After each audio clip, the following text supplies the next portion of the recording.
muted. There we go. Let's quiet this down a little bit. Actually, let's go ahead and mute that for now, although the music is wonderful. I can't hear myself think when it plays. And wonderful it is. So for anyone who's curious about that music and where that music is from, that music is actually from Dissidia Duellum. Now, if you're watching the VOD of this later, I'm sure it will be cut because YouTube will force me to do that. And by YouTube, I mean Square Enix and their systems, which will be like, sir, you are playing music and there's no gameplay on screen, and so therefore this is streaming the music, which we do not allow. So that'll probably be cut. But for those of you who are here and heard it, that is music straight from Dissidia Duellum, and I thought it sounded pretty good. Like, I was actually pretty impressed. As someone who was pretty disappointed with Dissidia NT's music, I don't know about the rest of you guys. Oh god, is that a new Return to Oblivion remix? That is a Return to Oblivion remix. You thought it was ass?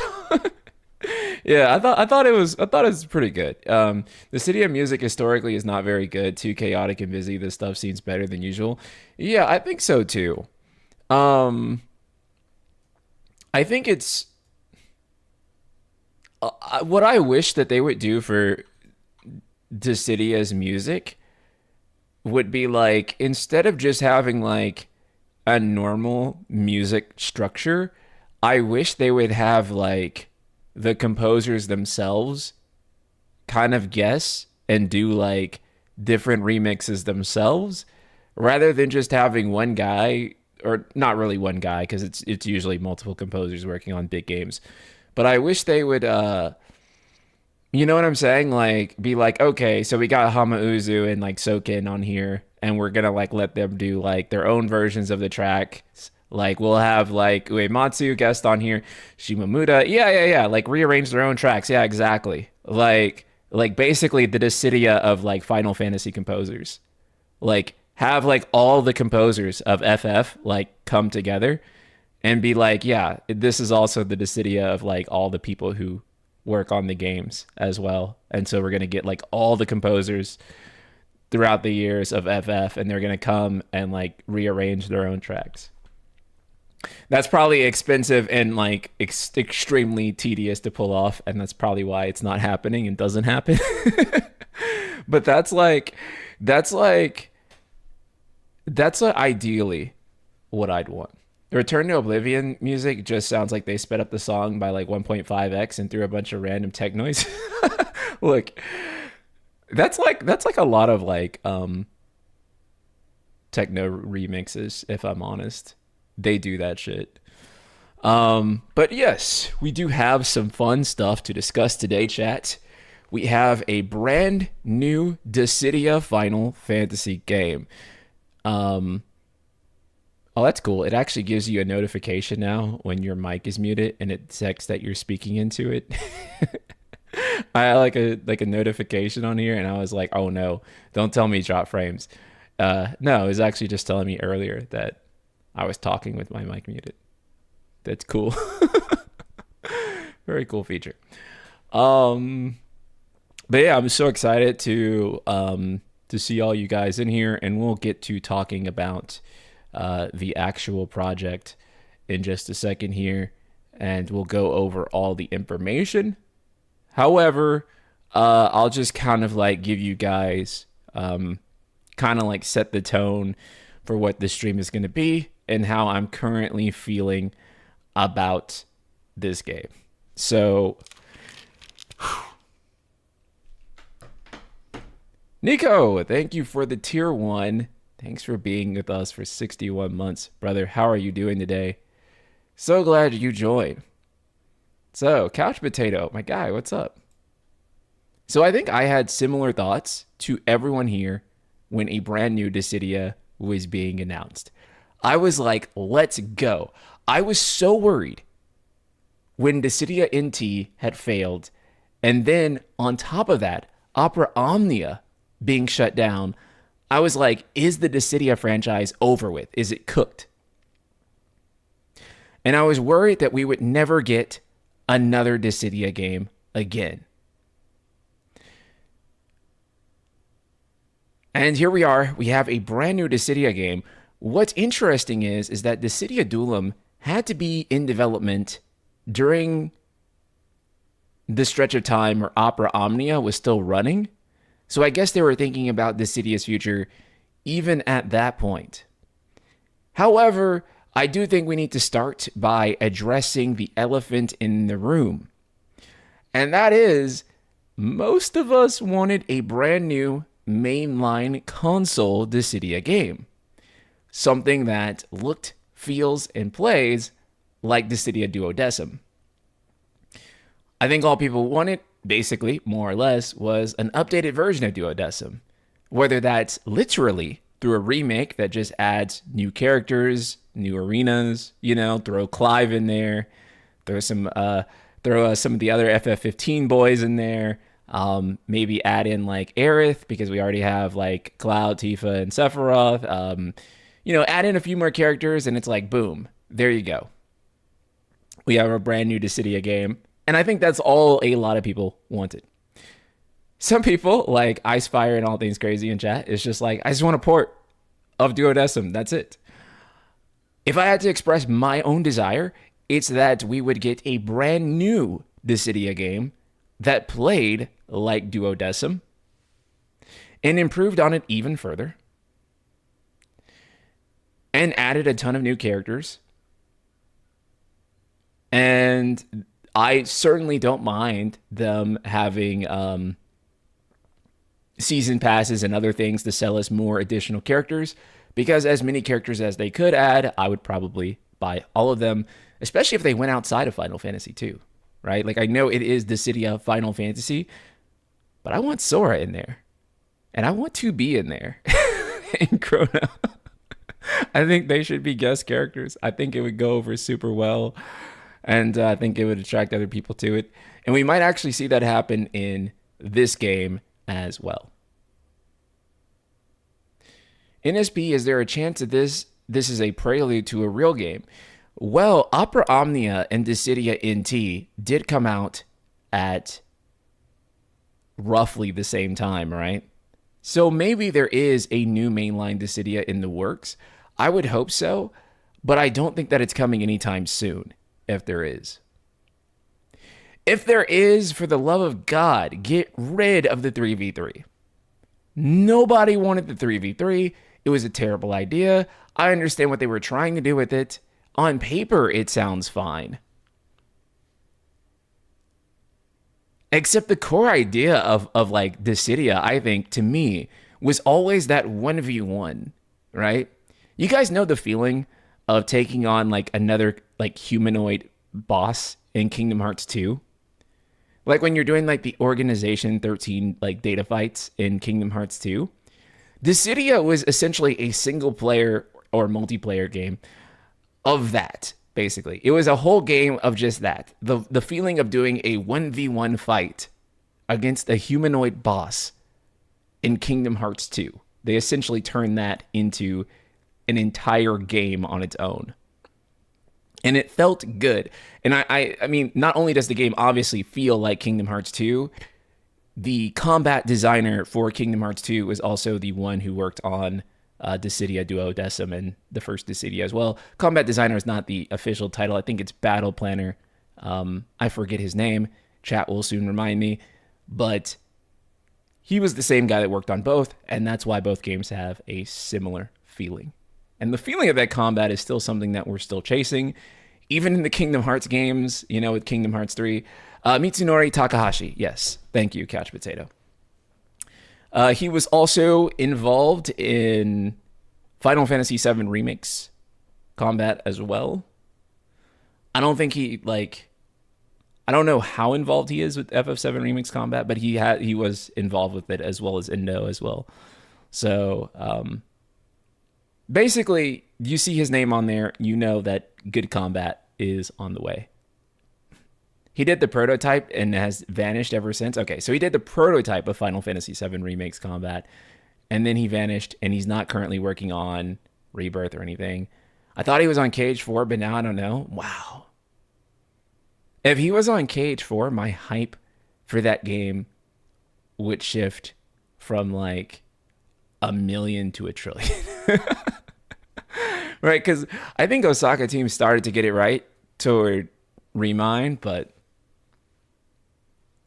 the way he knew how to make Kingdom Hearts feel and the way he made the Dissidia games feel, it's just crazy, man. And like nobody else has like quite got it right. It's so tricky to make an action system that feels good because a lot of it is less than 1% type stuff, you know, in animations or in the way the physics kind of work.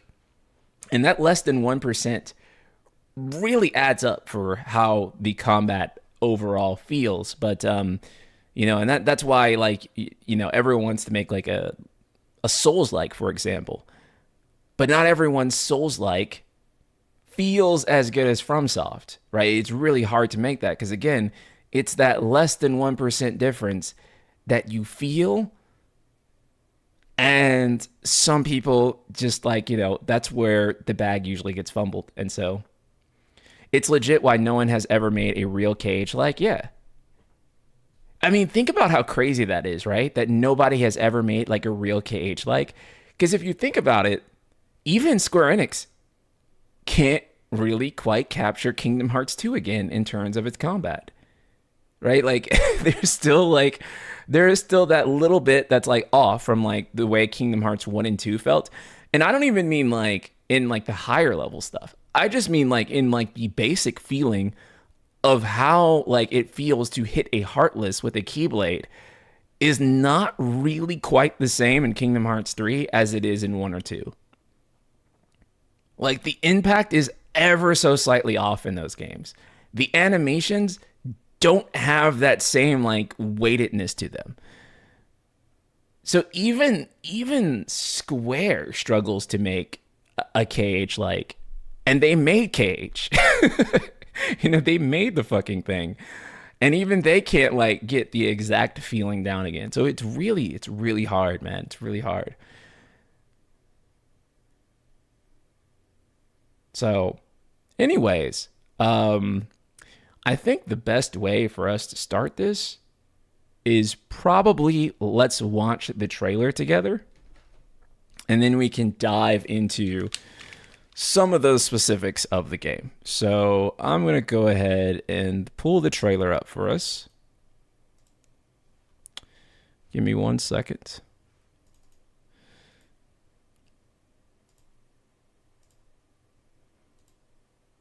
It's the wrong one. It's this one.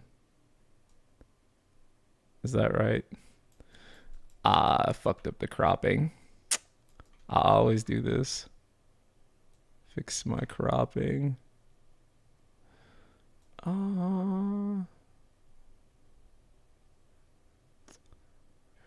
we go. I wish there was just like a plugin that like just did this. Like, or like a thing, like a feature, or it's just like it'll just like capture the YouTube feed. Okay, sweet. All right, so let's go ahead, watch the trailer, and see what this is about together. And then we're going to go through the information on the website here. I am really digging the character designs. I do think they're pretty cool. So let's just watch.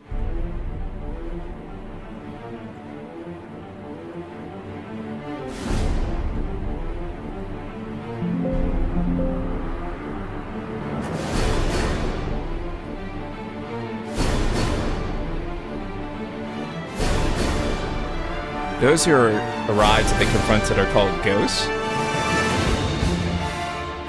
Remember who you are.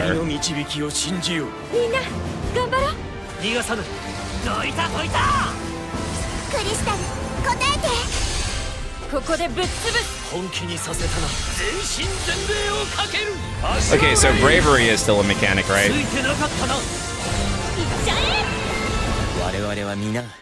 異世界から召喚された戦士だ。さっさと倒すぞ。ゴーストとか呼ばれてんだぜ。No English voice acting, unfortunately.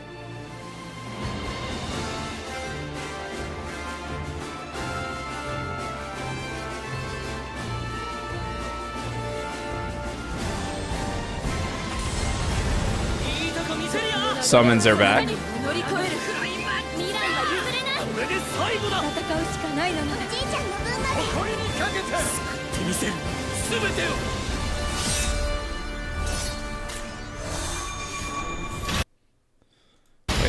Oh wait, there's more. Oh, that's right. Who are the next ghosts? And then 2026. And then the beta test, unfortunately, is going to be Android only. So, if you have an iOS device, that is going to be unfortunate, but you can probably go borrow like someone's like Galaxy tablet or something. But it is eventually going to come to iOS. So, that being said, it's a closed beta, so not everyone's going to get in. So, you're probably not even going to be able to get into the beta anyways. So, okay, so first of all, we need to go back through this. Again, Tokyo yet again. The whole thing is very Versus 13 coded to me. The fact that we're back here, the fact that we know that Nomina is involved with this, but also if I can find the screenshot again. Where is it at?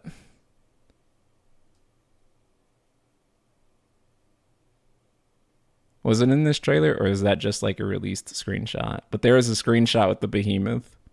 Oh, it's from the beginning. That's right.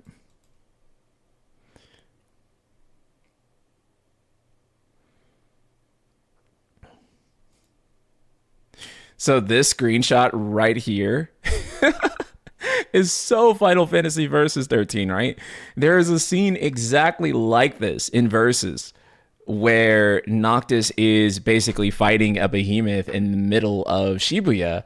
And of course, it's not actually Shibuya. It's legally distinct Shibuya. It's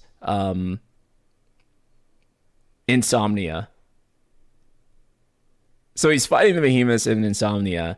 And this looks exactly like that. This looks very similar. I mean, even down to the fact that Cloud here is kind of Noctisified. And Gaia here is like kind of giving Stella a little bit. Let me turn my light on so you guys can see me better. But yeah, even even Gaia here is giving Stella just a little bit, right? I mean, more than a little bit, a lot of it.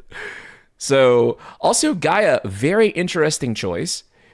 This had Final Fantasy XIV fans laughing in terms of who they chose to do the representation for FF14.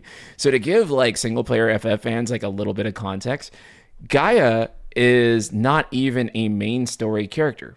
She is an optional character that you can completely miss, at least in the story so far. She is a raid character that appears, and you can go the entire game and never actually see Gaia if you don't do the raids. That being said, it's not really surprising for OOG Square Enix fans to really know why he put Gaia in above all Final Fantasy XIV characters. Gaia is one of the few, I believe she is the only character in Final Fantasy XIV that was designed by Nomina. And Nomina always prioritizes the characters that he designed whenever he does these collaboration games. It is why whenever you play any of the Kingdom Hearts games, you will mostly see characters that were designed by him. There are exceptions sometimes, like Vivi in Kingdom Hearts 2, but overwhelmingly, it is almost always characters that he's worked on or participated in the creation of in some capacity. So it should not come as a huge surprise that Gaia was selected here, even over characters like the highly overused Ishtola. And don't get me wrong, we love her, but she has been used for every Final Fantasy XIV collab ever. And Final Fantasy XIV, believe it or not, does actually have more characters than her. We love her, we do, but there are more characters in existence in that game than Ishtola, and she is not even remotely like a main character. I mean, she is a main character. What am I saying? She's not the main character, though, if you know what I'm saying. Like, she's not like, if I had to pick like a main character for Final Fantasy XIV or like a central character, there are also many other options that you could do, like Thancred, like Alphino and Alize, like Ardbird. There's so many characters from FF14 that you could put, and they always just put Ishtola because I guess she is the most marketable character for sure. Yeah, you could put like Lise even. No one would ever put Lise because of how people feel about Lisa's character. I don't think they'd ever put Wook Lamont. If this game goes on long enough, maybe Wook Lamont would be in there, but I don't think that she's gonna find her way in. So, when darkness veils the world, the warriors of light shall come. And again, this is real world Tokyo. I assume that this is supposed to be, right? Like, and this is also a tease that Sephiroth is on his way. Like, no question about it. That is Sephiroth's Black Wing. Sephiroth's Black Feather. He's definitely coming. This is a Dissidia game. You know, there's no way that Sephiroth's not going to be here. 100% meant to indicate Sephiroth. This is the type of like symbolism that you would see in Remake. So, would not be surprised if we see Sephiroth soon.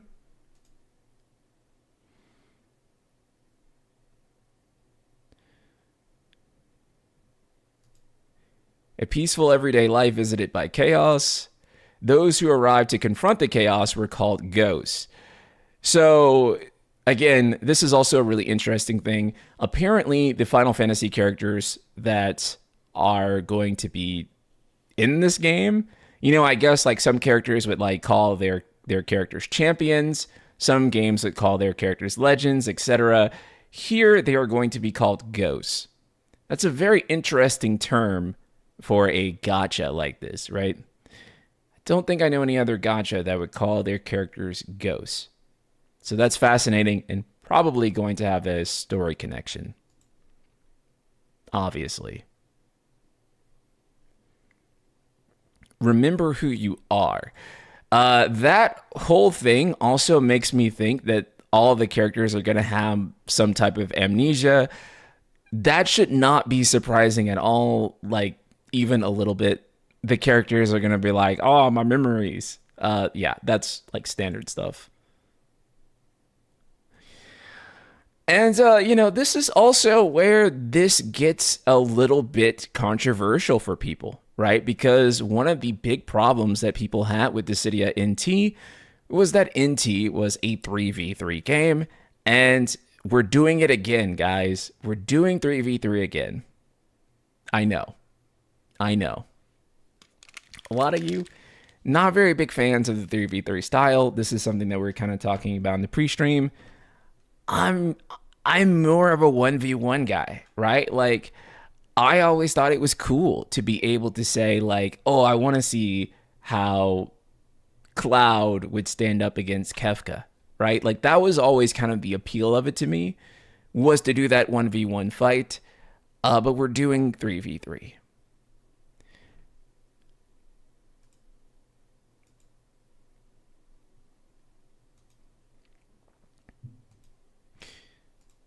But this was also kind of the twist on it this time, right? Is that you have monsters and you're fighting these monsters and it's two teams versus monsters. So I guess it's like, are we competing for like which team is able to take the monsters down? Maybe that'll be on like the website information. I don't really know how this necessarily works. I assume that this is more like a MOBA style thing what is really interesting here is that, as you can see, Prompto is aiming his gun, right? So there is this aspect. Let me move myself over here so we can do this better. There is this aspect essentially where you can free aim. I don't know if this is just like exclusive to Prompto or what. Yeah, my guess is this is PvPvE. Yeah, that's what I'm thinking too. I'm also kind of thinking that this isn't the type of game that Final Fantasy fans usually play, but I don't know if they're really trying to aim this at necessarily just the core established audience, which is what Dissidia normally does. I think that they want this to have some normie appeal to it. So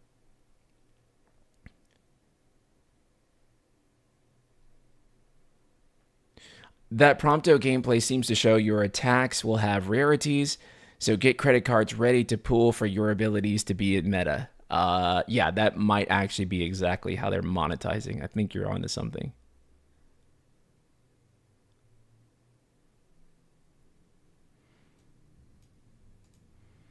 FF has been taken over by normies for like 20 years. I would say the opposite. I would say that like the normies are gone, and that's the problem. I think we lost the normies.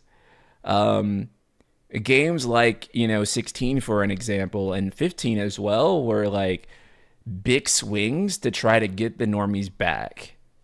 Right? That's why FF15 even like explicitly was like, this is a Final Fantasy for fans and first timers alike. So they haven't really been able to crack that still. I mean, 15 cracked it for sure. But then the games following 15 didn't really do it. Remake Part 1, I would say did it. But then 16 and Rebirth kind of fell somewhere a little bit short of that. Real talk, has normie appeal ever worked out for anyone? No. No. You cannot be like, I'm going to be like the most normal thing ever, and then it work. That usually fails, right? Like you can't like really engineer normie appeal, I feel like, because when you do, you just create something that's so normal that no one cares. You kind of have to make something a little weird. Right? I think that the normies want something that's strange and provocative. More so than you might think. I mean, I do think about Persona a lot when it comes to like, kind of making something that's niche and that technically is not normie at all, but penetrates the normie audience. Because Persona is a high school dating sim, dungeon crawler,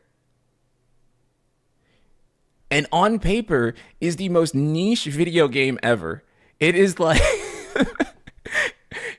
like realistically, think about Persona. Imagine you knew nothing about Persona. Imagine Persona didn't exist, like at all. Like Persona didn't exist, and I told you that, yeah, man, we're gonna make this dating sim visual novel game, and like you have to like plan your life out on the calendar,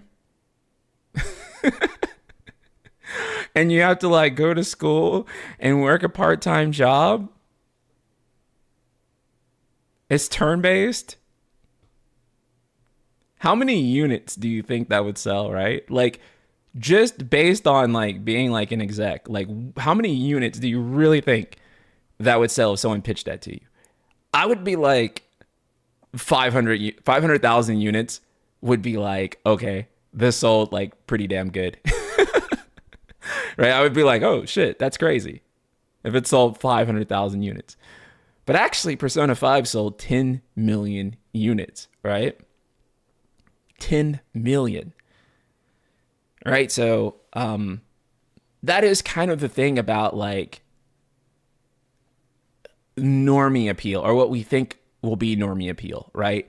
What is normal is really just defined by the last thing that was most like massively successful.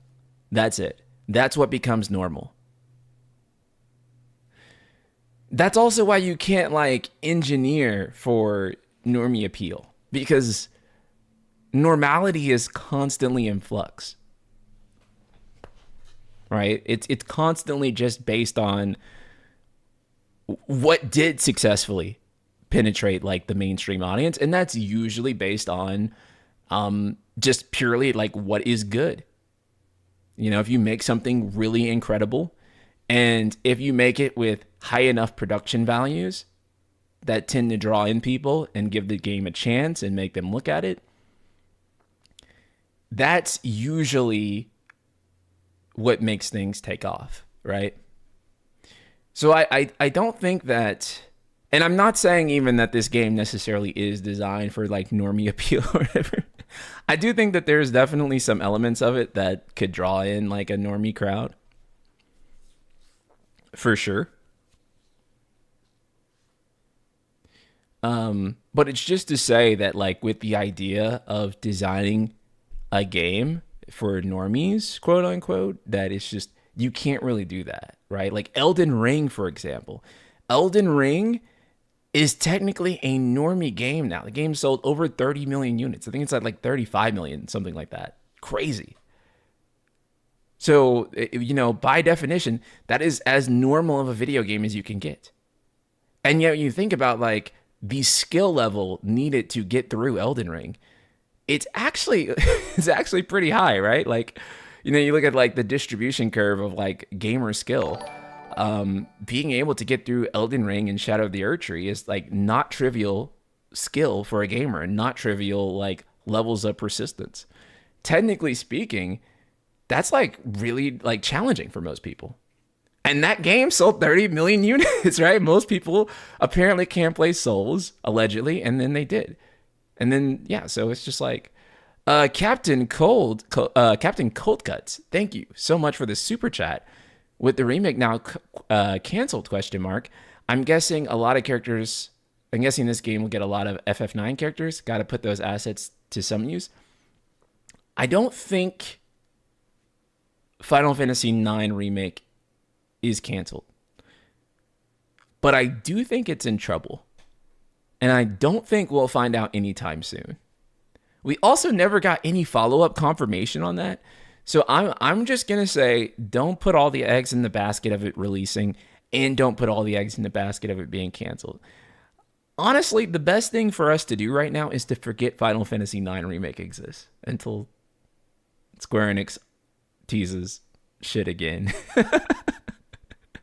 The best thing we can do is just like, until something else comes up about it, let's just try to forget that it's a thing, I think. That's probably like the best philosophy, because we're probably going to drive ourselves insane thinking about it. If FF9 Remake is in trouble, and then IMO SC is cooked, if they can't make what is supposed to be a faithful remake in a decent amount of time, for the love of God, what are they capable of? I don't know, man. I don't know. I don't want to think that's the case, because we probably would be kind of cooked if that is, because it's like, damn, like it's an established game, big dog. How can we not do this? So I don't want to think that's what's happening. I want to be optimistic. NSP, your Kingdom Hearts essay was awesome, by the way. Thank you so much. Thank you to everyone who showed up for the streams for that, and for everyone who watched the essay. If you haven't watched the essay yet, please do watch it after I finish this, after we finish this stream. And yes, because if you support it, there will be more essays like this in the future. I really want to make the channel a mixture of essay content and news content, so that we can have the best of both worlds. And if you support the essay, we can make that happen, where I can stream different JRPG and other Squaresoft retro games, and we can do essays on them. And yeah, it'll be really fun. I would love to be able to do dives on games like, even like Final Fantasy 15 and 13, Tactics, games like those. So if you want to see more of that content from me, please support a KHSA. So anyway, let's move on with our analysis of the trailer.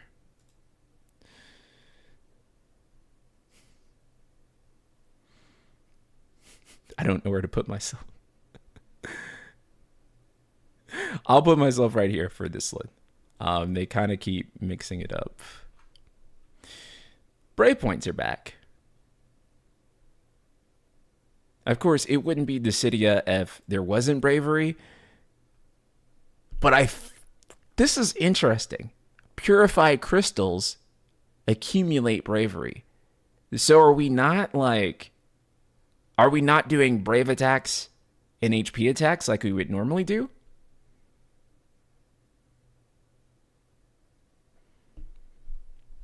Yeah, actually, Crossy, the plan is to do a Trails essay. So look forward to that as well. I have good enough hair to be a 7R NPC. Oh, thank you. Azunia, thank you so much for the super chat. This game looks like it might be a bit expensive to run with all these animations with fully 3D models, and voice acting might not last long. Again, thank you so much for the super chat. That is also a great point to bring up, is that this is not a very cheap looking mobile game to me. At all, you're right. They said full Japanese voice acting, so they're not going to be localizing it. However, the animations, the character models, you're right. This is not being done cheap. This game is a magnitude more expensive looking than Opera Omnia. Because remember, Opera Omnia was using chibi characters. It was using much cheaper animations. The environments were kind of like stills, and they weren't like, we weren't like running around them like we are here. There is full action combat that is happening here. So the monetization efforts that are going to be happening with this game are going to be, again, probably a reflection of this being a magnitude greater to produce than Dissidia Opera Omnia. Which, again, much cheaper game, chibi models, not all these expensive animations, and certainly not an action game system, which, as we talked about before, action games in general are significantly more expensive to produce than their turn-based counterparts.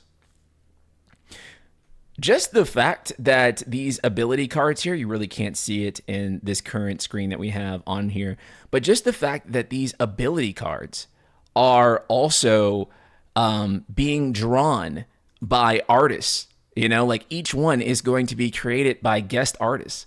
That in itself is a lot more expensive than what I'm saying?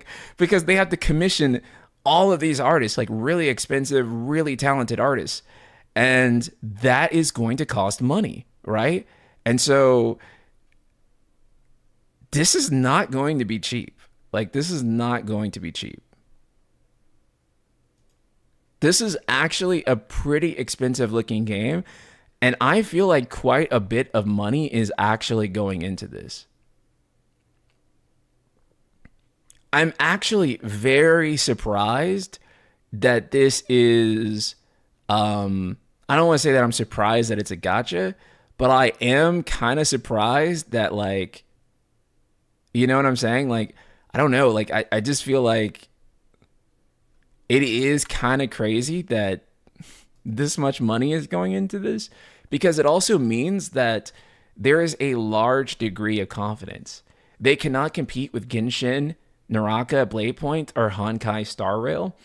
I think that this is another point that really needs to be talked about too, is that kind of the elephant in the room is that everyone is waiting on Final Fantasy Genshin, right? I think that is, Hoyoverse kind of changed everything, right? With the way we look at these mobile games and these gacha games now, where people do expect them to be AAA, right? People do expect them to have these higher budgets and look a certain way.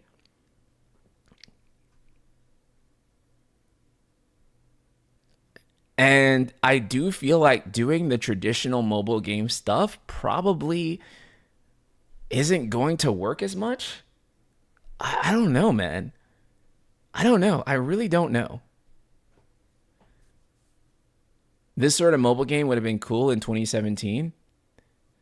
Yeah, dude, it would have tore up in 2017. Bro, in 2017, I would have been playing the shit out of this. And I'm still going to play it. Don't get me wrong. I'm not saying I won't play this because if I told you that, I'd be a bold-faced liar. I'm gonna play this. I have the toxic relationship. It says Final Fantasy. I'm gonna at least try it, and I'm gonna at least try to like it. I think that's the toxic relationship we all we all have with Square. Like even when we're kind of feeling like, ooh, I really don't know about this, we're still like, well, it's Final Fantasy. I'm still gonna play it, but I'll try it, but I ain't gonna invest in it. Fair. I mean, they just shut down so many mobile games, right? They just shut down the last Dissidia, right? And then it's really hard to be like, after we just shut down the last Dissidia, we want you to give the new Dissidia a try, right? That's really hard, man. That's really hard. It's so hard to be like, we just ended service for the last thing, and now we're gonna give you the new thing, and like back to back. Do you think there's been a gotcha backlash in gamers the past couple of years? It seems like there's been a rejection of live service and subscription, and the demand for purchase and own sentiments rising back.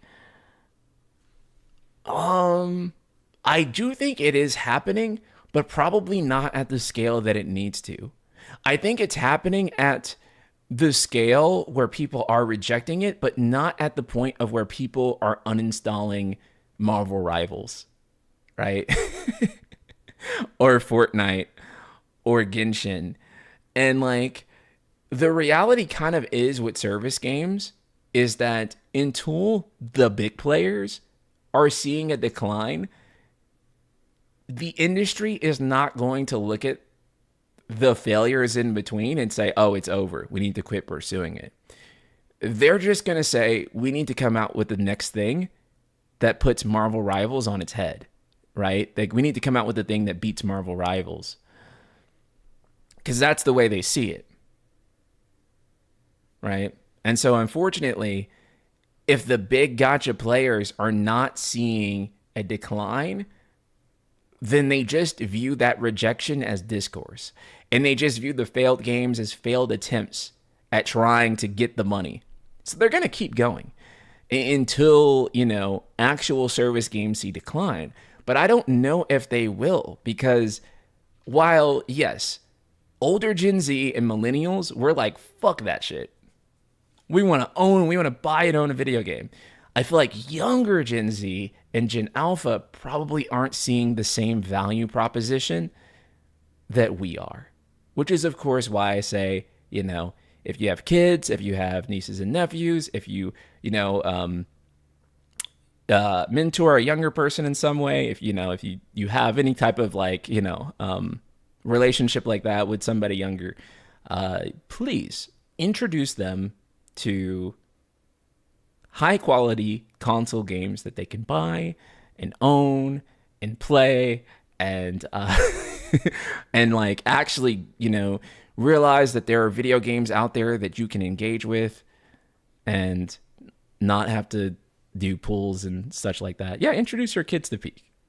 And that doesn't mean that you have to go and uninstall Genshin and Fortnite, right? I'm not saying that you should keep them from playing those games. I'm just saying that because I don't wish death on service games like that. I'm just saying that I want it to be possible for those games and full price console games to live harmoniously. NSP, do you think these characters might appear in Cage 4 because they look like they would fit so well in Quadratum?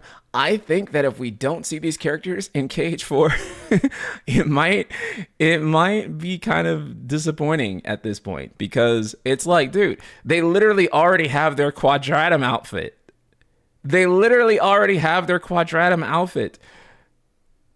Now, here's my 400 IQ theory that's not going to happen.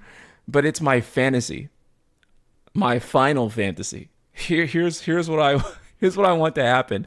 All of these are assets for Kingdom Hearts 4, right? And they're like, yeah, we're going to put every fucking Final Fantasy character in Quadratum. We'll asset flip it and also turn it into Dissidia Duellum. But yeah, Cloud's going to show up. Terra's going to show up. Kane's going to show up.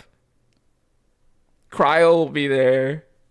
Renoa will be there. Yeah, like all the FF characters will be there, and then they'll all like imagine Nomada like being like supremely salty about how people were like, bro, there's no Kingdom Hearts characters in Kingdom Hearts 3, and he took that saltiness to heart, and he was like, you know what, fuck you.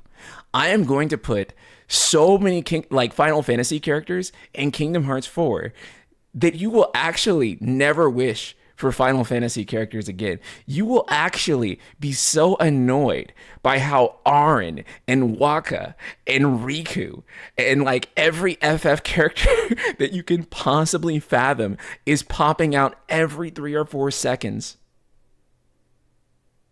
that you will be like, damn, I never want to see anything Final Fantasy ever again. That's my hope. I don't think he's going to do that. I do think there will be Final Fantasy characters in KH4. I think that, you know, considering what KH4 is thematically about, I think that KH4 should exclusively feature dead characters from Final Fantasy. So I think that like Aaron should be there, and I think that like Aerith should be there, and like basically anyone who dies or has died, I think should be in Quadratum. Like, it should be dead Final Fantasy characters.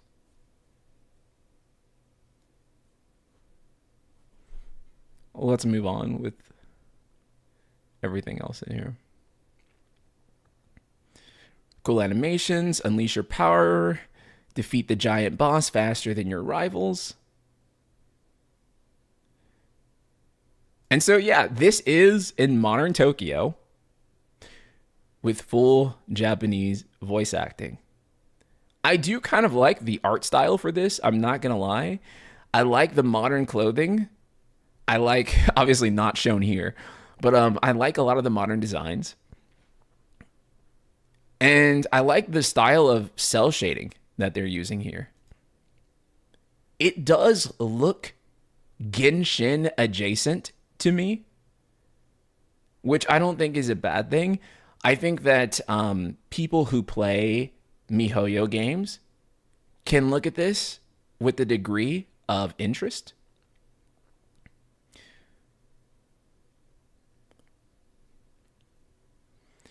Where the hell is Squall? I want to see his modern design.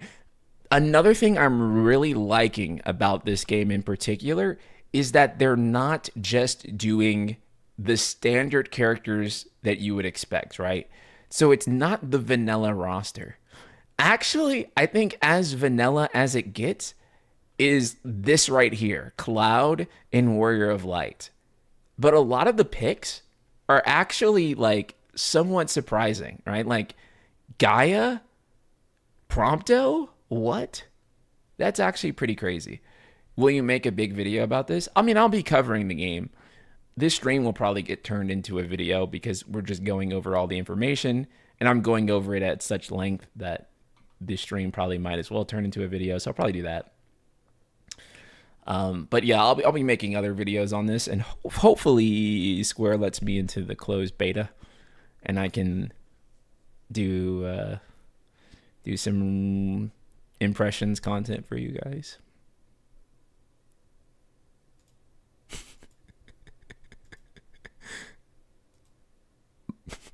Mother? Mother? Is that you? Oh, she looks so good. She's so cute. I love it. I love it. Dude, I'm like... This is great. I actually really like the noseless design. She looks cute. She looks cute. Okay, so I am going to separate myself really quickly from other 13 haters. I like Lightning. I know a lot of people think that because I'm critical of 13, or like a common criticism that gets used is that, like, oh, if you don't like 13, you hate lightning. Wrong. I actually think lightning is the best thing about 13. Not only do I think lightning is the best thing about 13, one of my core criticisms of 13 is when I have to play as characters who aren't lightning. I like literally just want to play as lightning.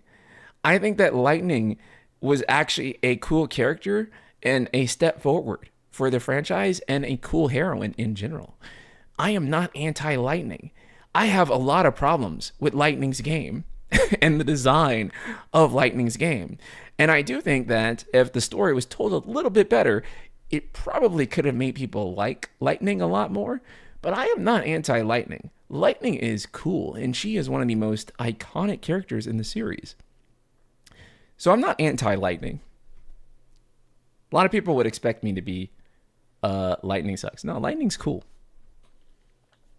I think the story did a little disservice to telling her backstory at a few points, but Lightning herself is a really cool character.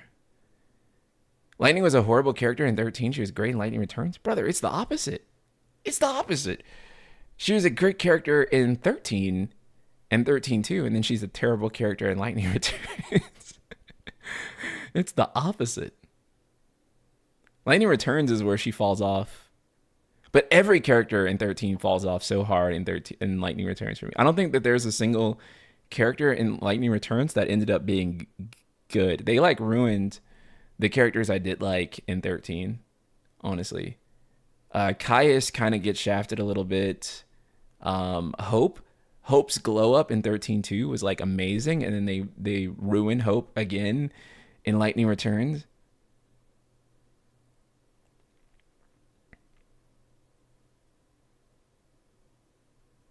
I don't think she's bad in Lightning Returns. Okay, so the problem with her in Lightning Returns was like the whole shtick with her like not having emotions.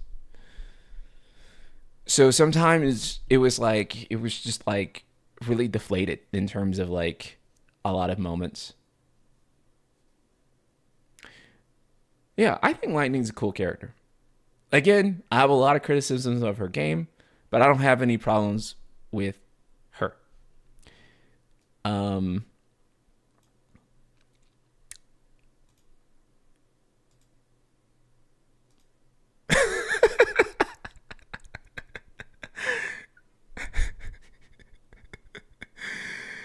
oh god.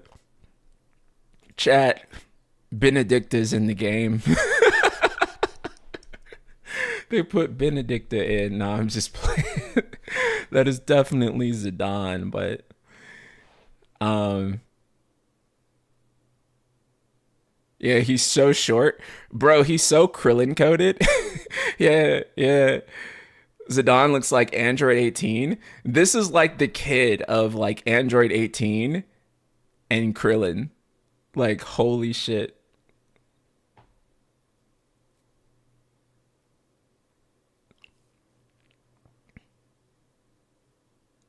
Clive and Nomida's art style is gonna fuck so hard. Dude, I'm actually very excited for that. I'm actually pretty excited to see how Clive is gonna look in Nomida's style. I wonder if they will do 30-year-old Clive or like 20-year-old Clive. 20s, I should say. Um, didn't realize he was missing his tail. Oh yeah, it does look like he doesn't have the tail. That's interesting. No tail. Huh.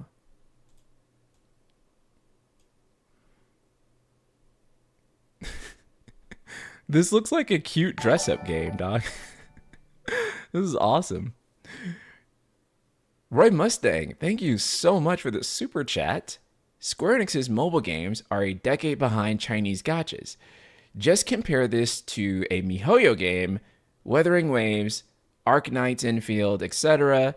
This will probably get discontinued within a couple of years. Yeah, I mean, that's the thing, man. It's just like I mean, this is cool, but it's like, it's not what the Chinese gotchas are doing. Part of me thinks, Roy Mustang, that maybe they could partner with a Chinese company and create something like that because they're already doing it with Final Fantasy XIV's mobile version, right? So I do kind of feel like maybe that type of partnership is where they need to go in order to catch up. The thing of it is that Genshin Impact should have been done by Square Enix and it should have existed 3 or 4 years before Genshin Impact launched. Right? Like, that's kind of the reality of it. Square Enix was so ahead of the mobile game, not the mobile game, the mobile like field. Okay, so like Square was so ahead in terms of mobile. I don't know if you guys know this. This came out during the lawsuits between Sony and Microsoft and all that other bullshit. That wasn't between Sony. What was it between? Whenever Microsoft was having those lawsuits.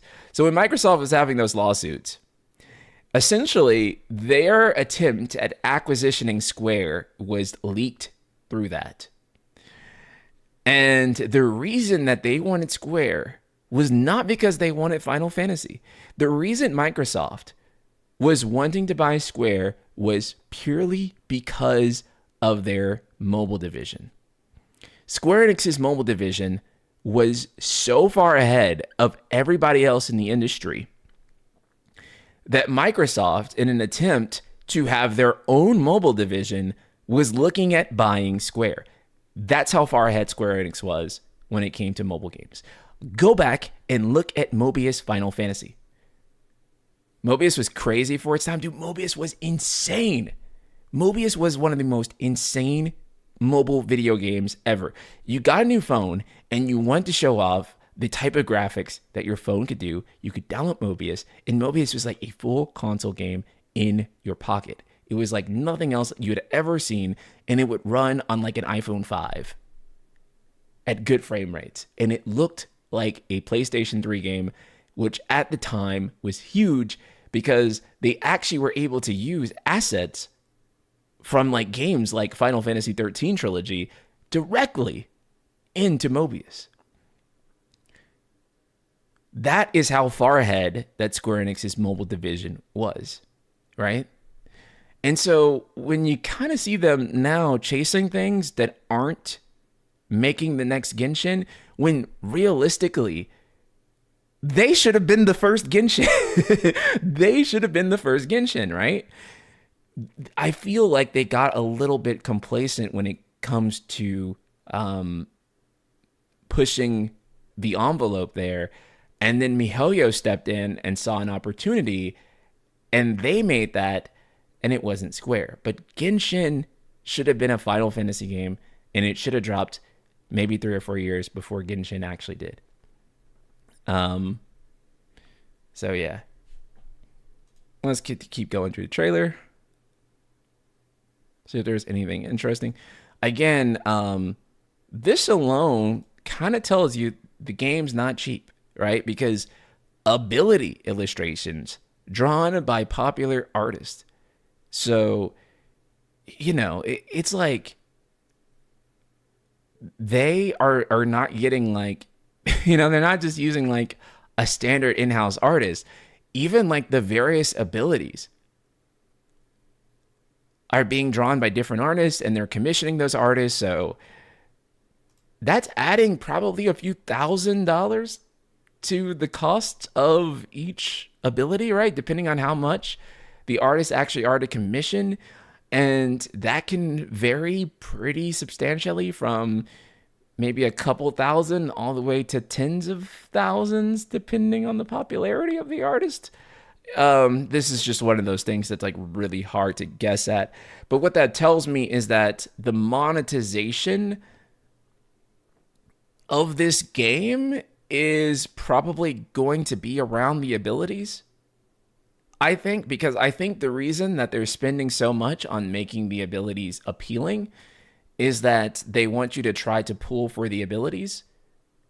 And the artwork for these abilities is key to making them appealing, right? Because you have to have some type of appealing artwork, something that basically symbolizes that ability. So I think that the gacha element is going to be around pulling the abilities. And what I suspect is that the characters will probably be free, and then also costumes definitely will be gacha monetized. But I don't think it's going to be as generous as Opera Omnia. You know, whether Opera Omnia's model worked out or not is kind of hard to say because, you know, you could argue that the game did shut down, but you can also argue that the game did have a long run. So I don't know. It just depends. Hope none of this will be AI. I don't think it'll be AI. I couldn't imagine. I couldn't imagine. But also, you don't want it to be AI. I mean, like, not like you don't want it to be AI, but I mean, like, from the Square's perspective, you don't want it to be AI. Because the big problem with AI is that you can't proprietarily own, you know what I'm saying? You can't own a thing that you generated with AI, essentially. And because of that, it makes it legally dubious. And also, you know, anyone can generate it. So if anyone can just generate it, and you know, things, basically it kind of devalues your proprietary art and your business, especially when you run like an entertainment company of some sort. So I mean, personally, I would imagine AI is bad for business, or at the very least AI art. But yeah, I don't think that I think with them like saying in this trailer here, ability illustrations drawn by popular artists, they are upselling the fact that, hey, we are getting real artists to draw this, and we want like real people, you know, we want you to look at like real artworks. So I don't think you have to worry about AI artists. They wouldn't do this. They have multiple artist names here. So this is cool. I also really love the fact that this is going to be like a great deal for artists in the community, right?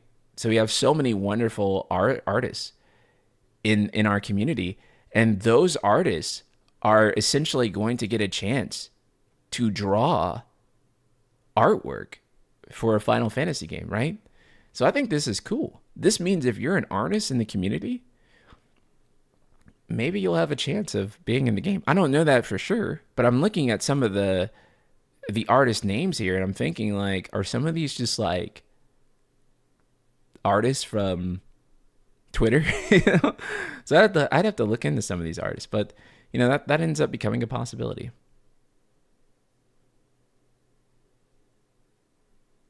About AI, they may use it, but you won't see it up front. Could be those street textures, those unnecessarily things that people take time to make by hand, but not that important. I mean, you know, if we're going to like, you know, have AI art, idealistically, it would be used for that and not for like the things that people are actually looking about at in the forefront that people want to see, like a human being create, and not like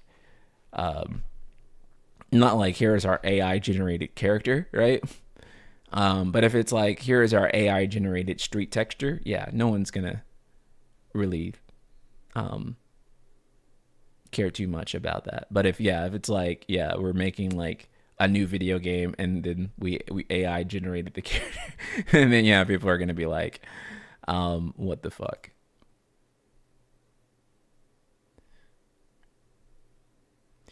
Customize with different outfits, that's to be expected. Summons are back. That's also to be expected. Every character's special ability is here. That's cool. And then we kind of get a tease at fucking IGN blocking all the things, but we get a tease here that Clive, Riku, I think this is Furion over on the right here, and yeah, we get a tease that other characters that you'd expect are coming. Let's take a look at the website, because this is where I think a lot of interesting stuff is. So again, we get a good look at the characters. Oh, I can't click on them here. That's fine. 3v3 boss battle arena. Simple controls, exhilarating actions. Defeat the boss before the enemy team. Okay, so I essentially assume the way this works is that you are both trying to beat this boss before, I mean obviously before the other team, but like I guess you're like separate and like you're both trying to beat the boss at the same time, but I feel like that's weird because it's not like you're fighting against each other, but also you're kind of like asynchronously like fighting a different boss and like you're both trying to kill that boss before. I don't know. I don't play these types of games, so I really don't even have a read on this type of thing, right? Like I wish I could say like more definitively like, oh yeah, I play this type of thing, but like I don't really play this type of thing. And like do you guys play this type of thing? I don't know. Like it's very interesting. The story, a new Dissidia unfolds in modern Tokyo. The characters, I actually really dig the character designs for this. I actually love it. I love looking at the modern aesthetics of these characters. I think this gives it like this new, different edge. But there's part of me that just wishes that we had this concept of the Final Fantasy characters being in Shibuya. And it was just a regular Dissidia fighting game, right? And we got like all these new costumes and stuff.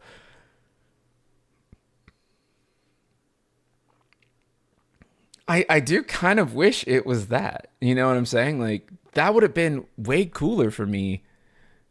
Like that would have like made me like super hyped. Like I would have been into hype overdrive. I would have been screaming. I would have been yelling. Like this would have been the coolest thing ever, right? It's just I'm so torn on this game because I'm excited to see what they do with it and I'm going to give it a chance.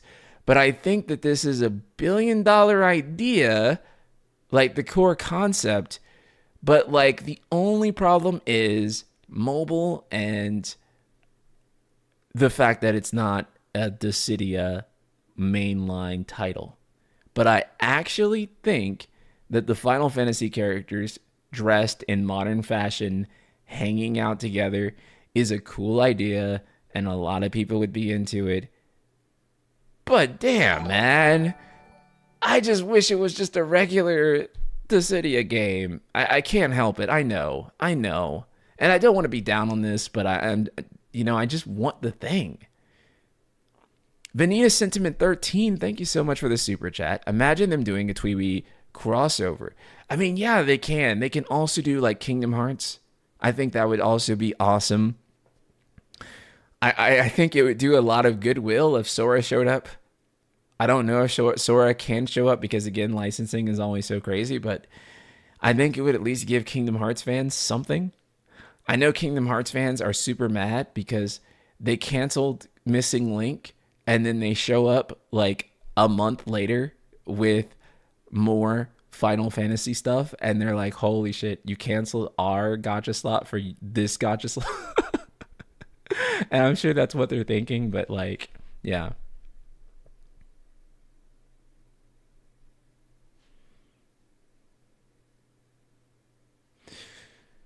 A no PC port is also really tough, right? I get it because a lot of these games don't have PC ports, and so they're thinking that like, well, the whole ton of gacha games don't have PC ports, and they still do well, but their core audience does want to play on PC, so I think that is something to have considered. So.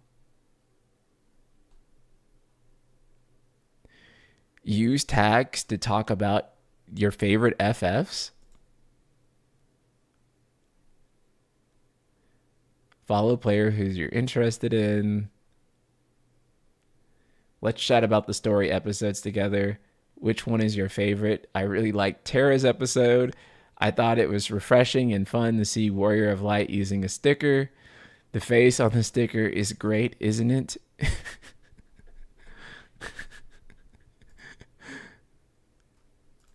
Interesting.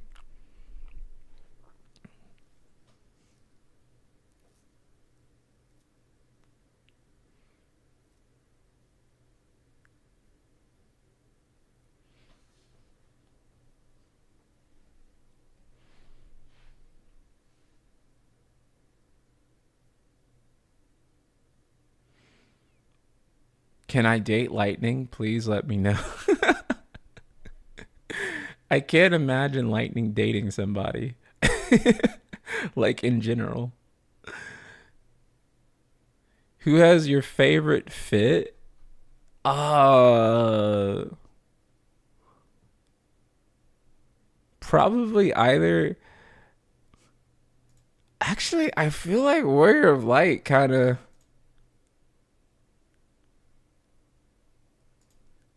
looks cool with the pop collar. I think Cloud looks cool too. This is just not what I imagine Cloud wearing like casually. And also, this outfit is so Versus 13 coded, bro. It's so Versus coded. What does this do? Oh, it changes it. It's so Versus coded. Okay. Trailer, apply for the closed beta. The about.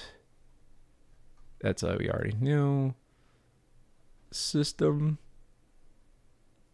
Okay, this might be interesting.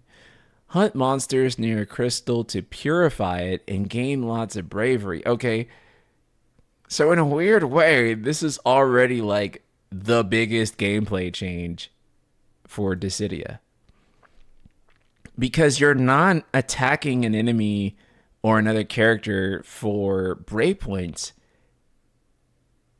You're hunting monsters near a crystal to purify it. And by purifying that crystal, you get lots of bravery. Okay. Interesting. Okay, this part is pretty consistent. Unleash your power at maximum bravery to deal damage against the boss. Well, at least at least that's still consistent with what we know. Use powerful abilities to defeat the boss faster than the enemy team. This is 1, 2, 3. Okay. Why do they have this laid out like this? You can't really see it on the stream. Oh, it's probably because I'm on an ultra wide monitor. That's why. It is meant for 16:9.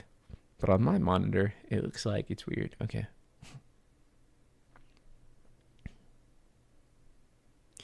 So we get a look at some of the ability artworks here.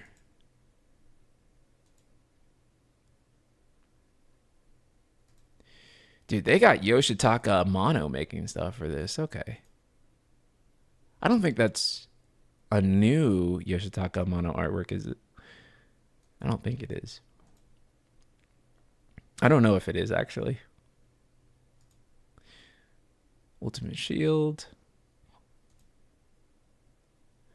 I think we need to look up some of these artists, maybe.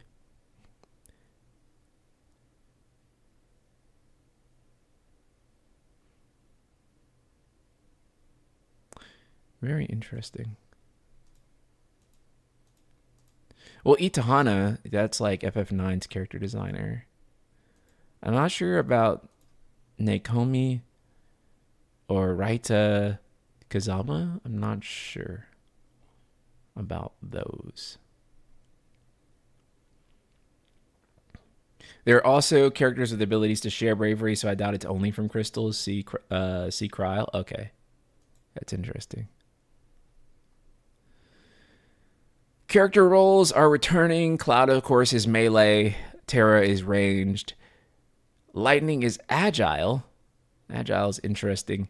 And then Warrior of Light is support. Hmm.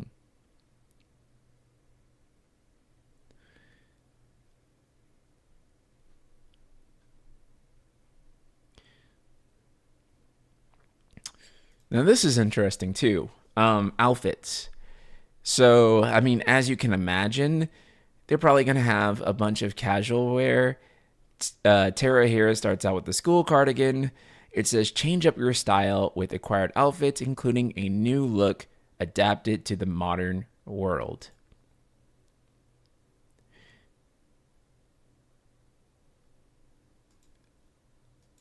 This is interesting. Let me scoot it down a little bit. Acquire memories from the Final Fantasy series as rewards. Set them to boost your character's stats. Okay, if I'm understanding this correctly, and correct me like if I'm wrong, essentially what's going to be happening here is that you are going to get a cutscene that you can view in game, and that cutscene also is like a point that boosts your character.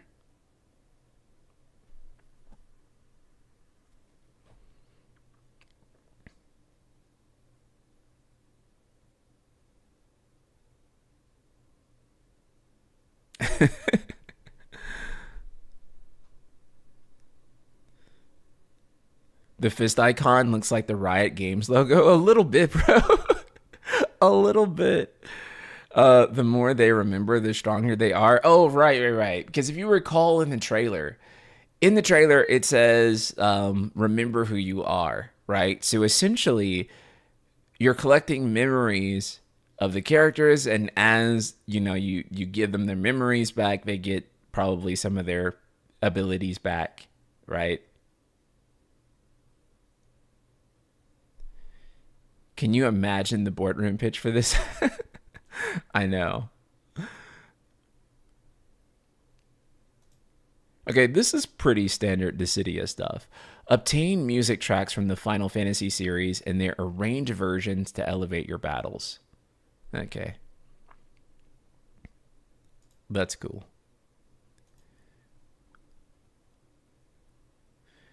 That's pretty much what you would expect from any Dissidia game. So I wonder then, is the music going to be different for each person playing? Like, you can choose what music you want to be playing after you've unlocked it. So it's not like a unified track playing across each battle. I kind of don't know how I feel about that. I kind of want everyone to be like hearing the same music at the same time while playing, because I feel like the vibes will be out of sync, right? Like, you can't be on like Battle on the Big Bridge vibe while I'm on like One Winged Angel vibe. You know what I'm saying? And then like our other teammate is on like Dancing Mad. Like we're all on different shit, bro. We need to be in sync. I feel like, I don't know. Maybe that's just me. Memories were a big part of Opera Omnia. Okay. Also, thank you, Vaughn. I didn't know that. Pretty sure that because I didn't really play much Opera Omnia. I played it for a little bit when it came out, but that was pretty much it. This is exactly what Dissidia fans want, except for the console/gameplay portion. Everything else is great. That's what I'm saying. Like, if you could have took like this core idea of like all of the Final Fantasy characters are like coming to reality or whatever, and it's all gonna take place in like Tokyo, and they're wearing like these modern clothes, but it's a Dissidia game, and it plays like what you want a Dissidia game to play like, and it's 1v1, and it has like a 3v3 option, but it's balanced for 1v1. Yeah, it would go crazy. I feel like the combat system is definitely designed to be played on the train, just like on the train to work, just like most Japanese mobile games. I see people constantly playing those kinds of games on the trains here. Yeah, I think so too. And like, for us, it's really like, why are they making this? But I'm sure that like given Japan and like what they're seeing and the profitability of those games, and then also too just throughout Asia how popular these types of games are, it doesn't really come as like a huge surprise that they would want to create something like this, right? It's why for us, like the first soldier seemed like completely ridiculous. But then you look at how like popular like PUBG is throughout East Asia, and then you're kind of like, okay, I see. And it makes sense. And so it's that difference in perspective. I think the problem is though, is that the Final Fantasy audience is I mean it's I don't want to say it's like it's not definitely not purely Western, but it's Western heavy for sure. And so they have a lot of people in the West, and for a good chunk of their global audience, this is always going to miss.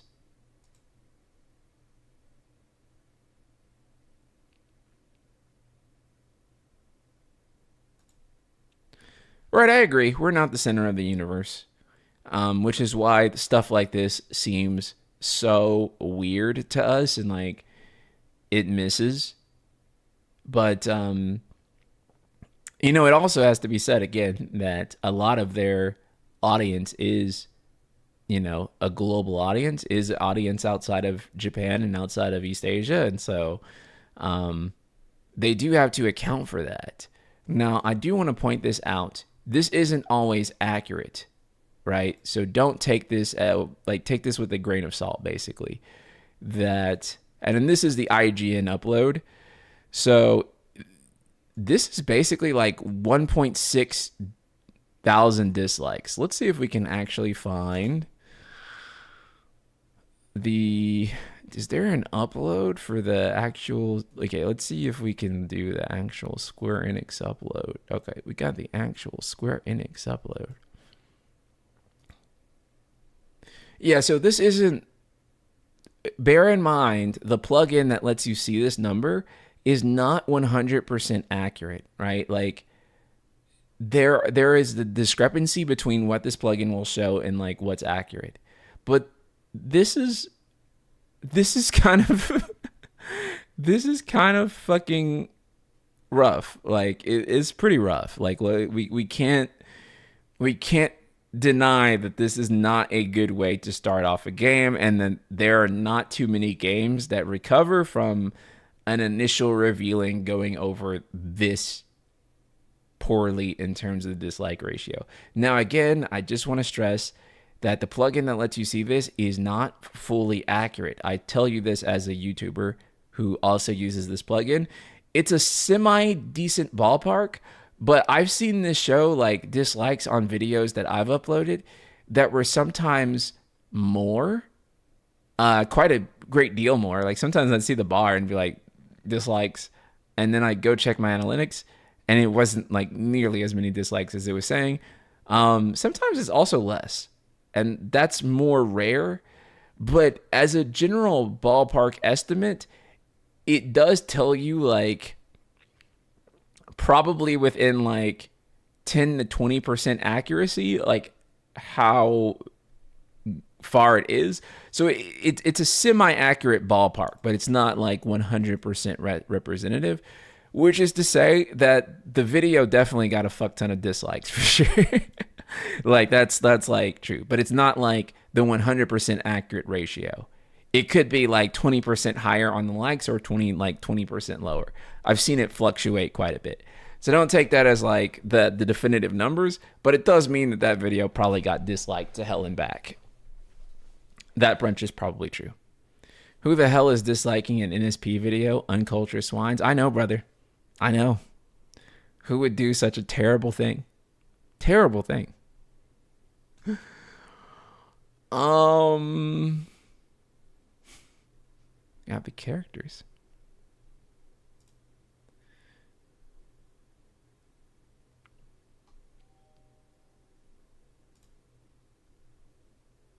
Who the hell is ringing my doorbell right now?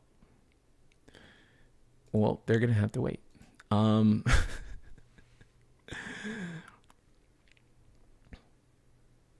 Wait for 2028. That's the Duodecim remaster. That's Dissidia's 20th anniversary. I don't know, man. I still think about Final Fantasy 15's second anniversary. and what happened when they got us all on stream and we thought we were going to get like the Luna Freya DLC. And what we actually got was the whole season is canceled. I'm not. So I don't know, man. Anniversary sometimes not so great. So we can get a good look at the characters here.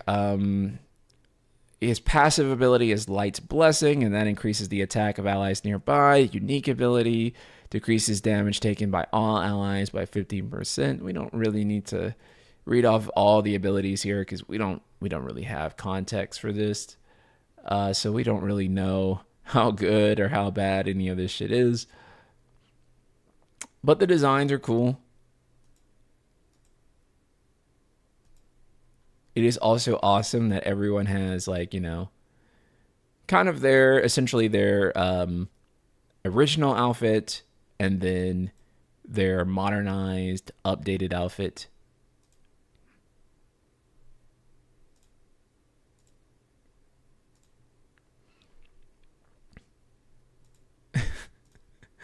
Terra's vibe is just so strange to me.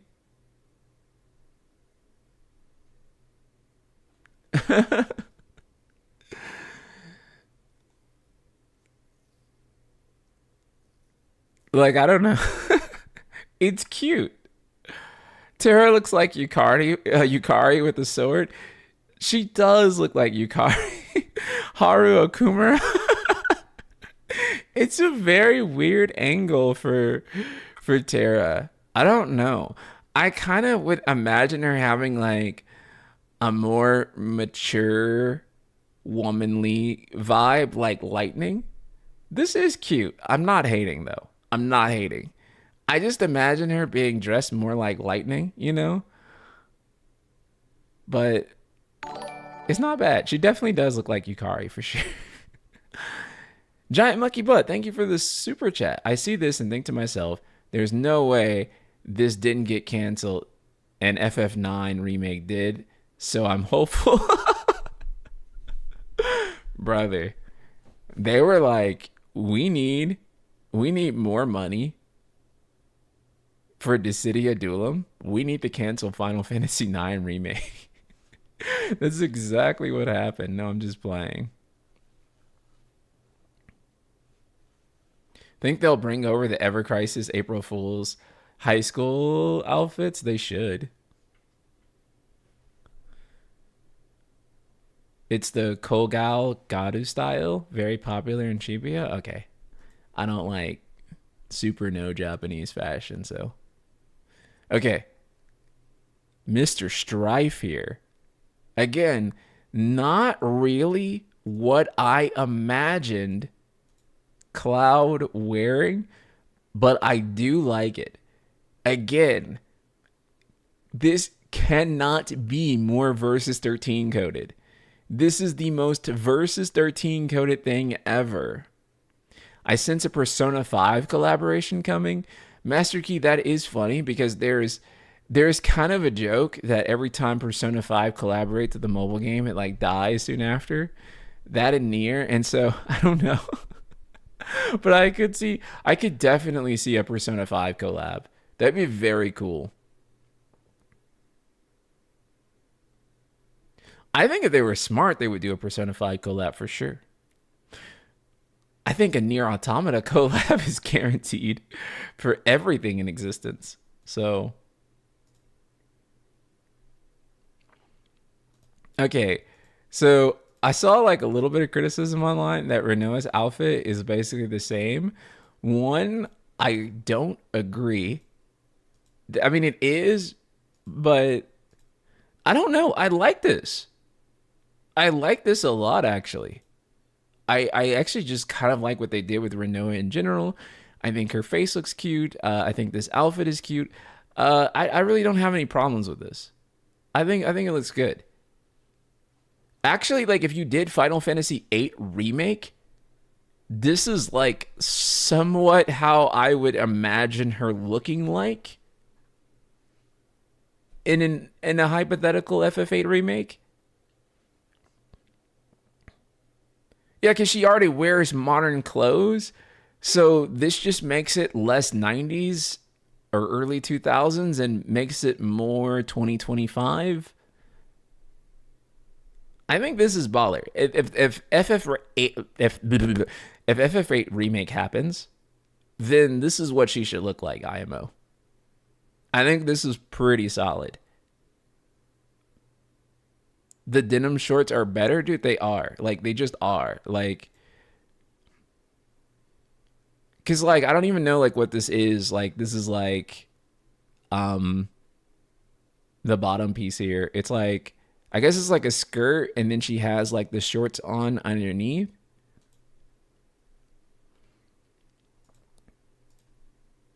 I feel like this just makes more sense. Anyway, I think this is a solid fit. Like this is a solid fit for me. I know that they don't really change much, but again, this feels like a ton of like subtle changes that make the character look more appealing to me overall, and kind of like in the same way they did like remake Tifa, where I think that remake Tifa is also like a better design than what the OG was, and they just added some more details and kind of modernized it and brought it up to kind of current day fashion a little bit more. I think it's cool. Solid.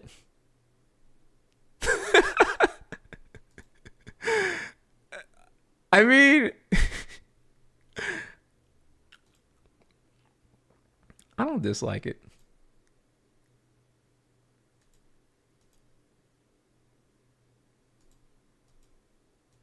Although in a weird way, this is the most jarring one for sure.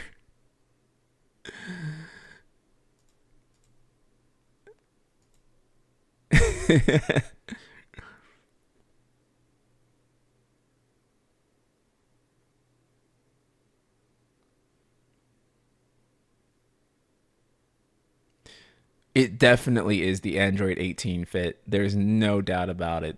It's 100% the Android 18 fit. Edward Elric meets Android 18? Kind of. A little bit. A little bit. He looks like he walked out of an episode of Fresh Prince. I mean,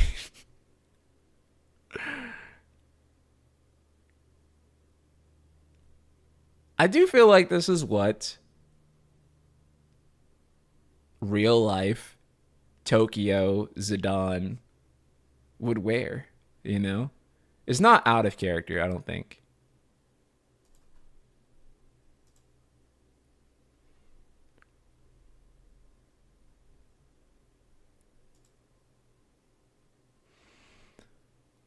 I mean, what is there to say about this one, right? Like what is there to say? This is perfect. There's nothing wrong with this at all. This is literally as good as it gets. Some people were saying that this is the outfit she wears at the end of Lightning Returns. I don't think it is, but let me look.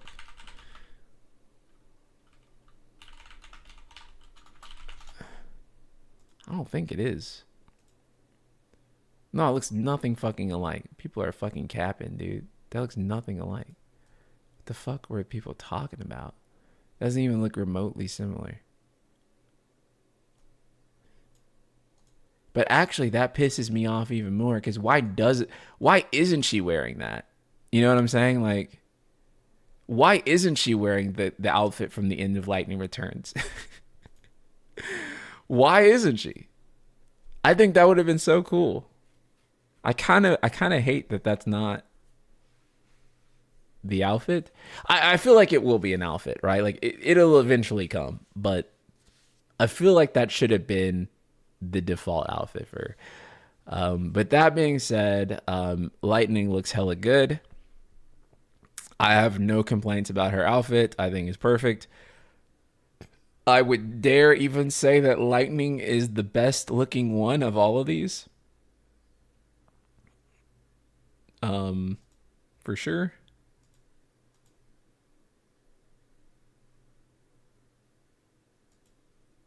I kind of like her more in this, really. I don't know.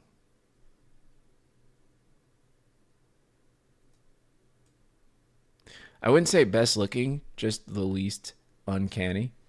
That makes sense.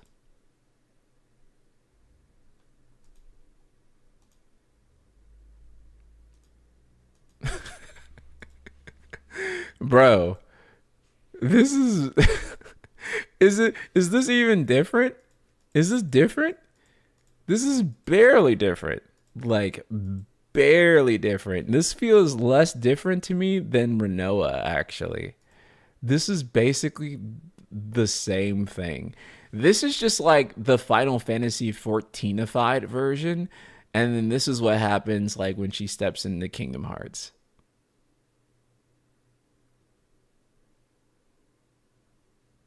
That's like Gaia just took her coat off. Like that's literally it. Yeah, it's just like no coat. This is like basically the same thing. I kind of like the version in Dissidia a little bit more. Oh, yeah. Well, they both have fishnets, but like, or stockings of some sort. Yeah, you're right. But this is like more of like a stocking, and then that's like a fishnet, and then the cape is gone.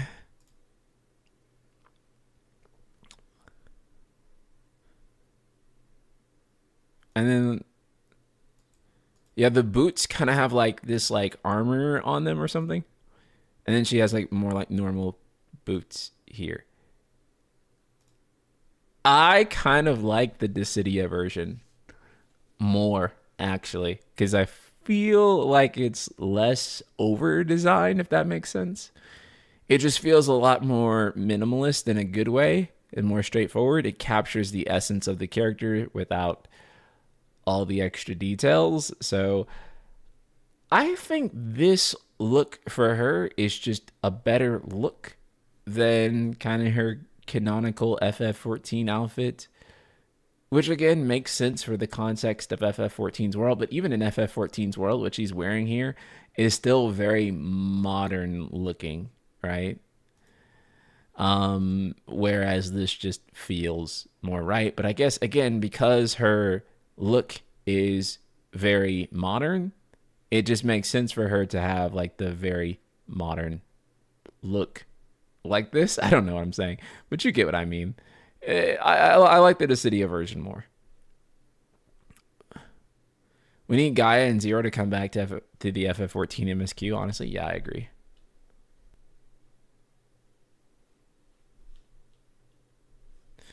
Yeah, I assume that her character being inspired by probably goth Lolita fashion, that since it's based on something in real life, either way, it's still going to look like this, which is why it's so similar. And this version just looks more realistic. And yeah. And also too, what I find funny is that Nomina managed to add what is this? 3 additional belts, because you have 2 suspenders here and then like this um a belt that's going across the thigh, and then you only have 1 belt in the original design. So he found like 2 extra belts to fit onto her design, which is pretty funny. Because of course he would, because he is belt man. And honestly, I gotta say, there's a shocking lack of belts in general though from these designs. So of course, I don't know if he designed every single one of these or to what degree he was involved with creating these, but yeah. Last but not least, we have Prompto. Now, what I like about Prompto is that his design, again, like this is the canon design, and then this is the design he's wearing. I kind of like this design more than the canon normal Prompto design a little bit. It's very funny, but this design feels a little bit more versus coded to me than the final design, because they did change his outfit and his appearance up a little bit. I think that Nomina like really liked Prompto as a character. I think he was a really big fan. I also think it's really interesting that, considering how he feels about verses, that Noctis was omitted, right? Like, no Noctis is very interesting choice. Did anyone else kind of like think about that? Like, oh, he didn't use Noctis. That's strange.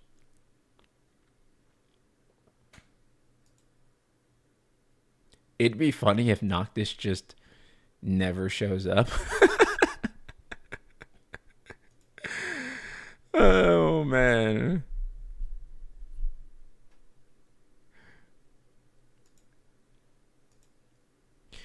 It is interesting though, because Nomura drew Noctis for Dissidia NT, right? Because as you guys know, he was heavily involved in NT, and he said very interesting things with regards to NT.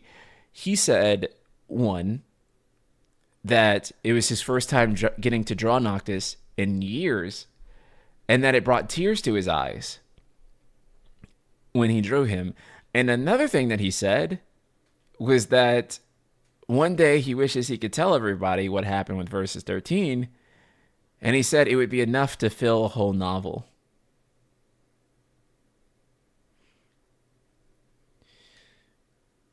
So that's really interesting, right? I do. Let me see if I can actually find the quote. I don't know if I can. Eh. I don't know if I can, but let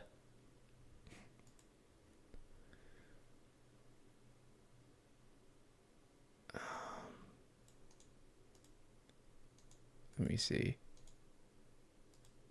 It says this video goes over it. Well, it'll be funny if this is just actually my video. Lol, it is actually just my video.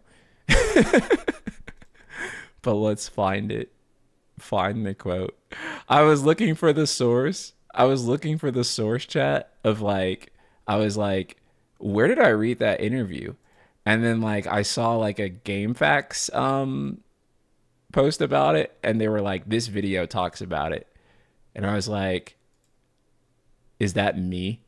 And then I clicked on it, and it was me. So I'm sure I included this. I did. But essentially, they had added Versus 13 Noctis to Dissidia NT. So they added his costume as an alternative costume.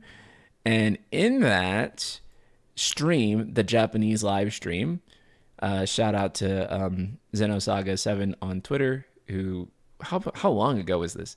God damn, dude, this is 5 fucking years ago. Oh my God, no way. No way. October 25th, 2019. This is actually 6 years ago. And almost exactly 6 years ago to the day, dude. We're only off by like a few days. Holy crap.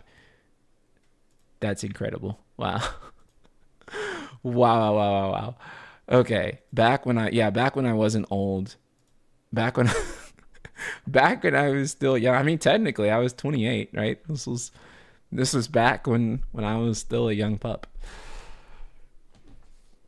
Kujiraoka said this costume was actually from Versus 13's costume. Wait, are we allowed to say that name? Yeah, it's okay. Because before it was not allowed. It's complicated, but it's okay now.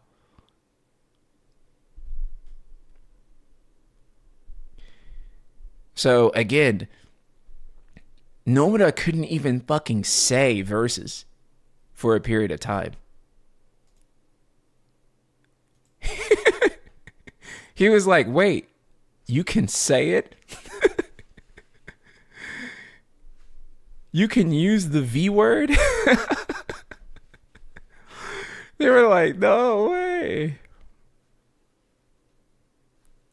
So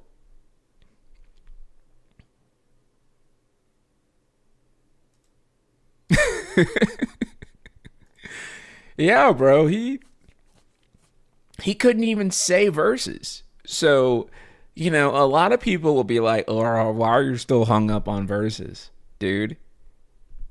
They literally took his project, canceled it, gave it to somebody else, took all the characters and ideas, and changed it into something that was not what he had planned.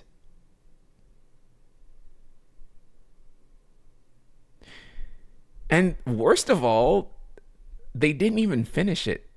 They like left that shit incomplete. They left it vastly incomplete and in a semi inexcusable state, such that they had to continue to work on the game for a year and a half, almost two, after the game released. And so,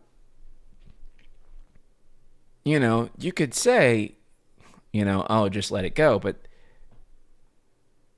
dude, they were kind of like effing him for like 7 years at this point that he had been working on it. Kick him off. You're not doing it anymore. I don't think there was any other quote in there, was there? Oh yeah, this costume was always the prototype. The one he is wearing in 15 is the real one. I was involved with it until that, but there are a lot of things I can't say.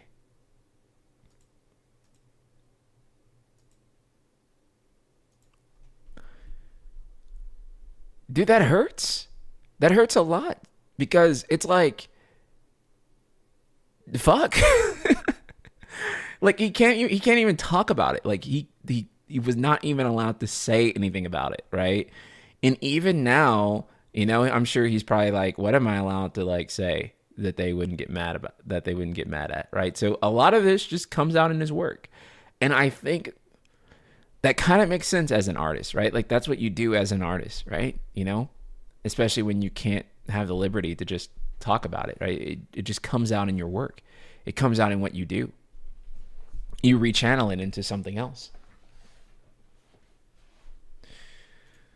So, was there anything else from this? Oh yeah, this is what I was talking about when I said, he said, one day I'll write a book about it, jokingly, not serious, of course. The book will be published by someone other than Square Enix. Lol. But actually, though, actually,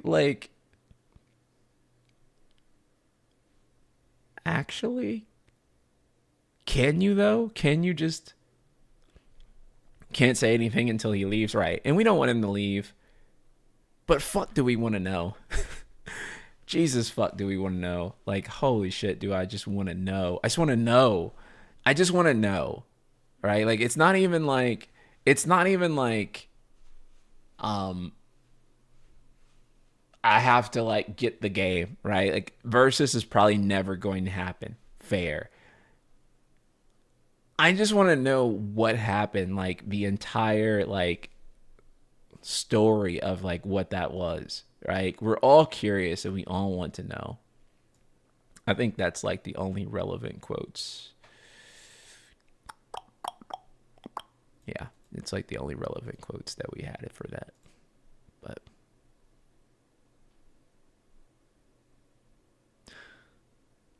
I think that's it for the characters.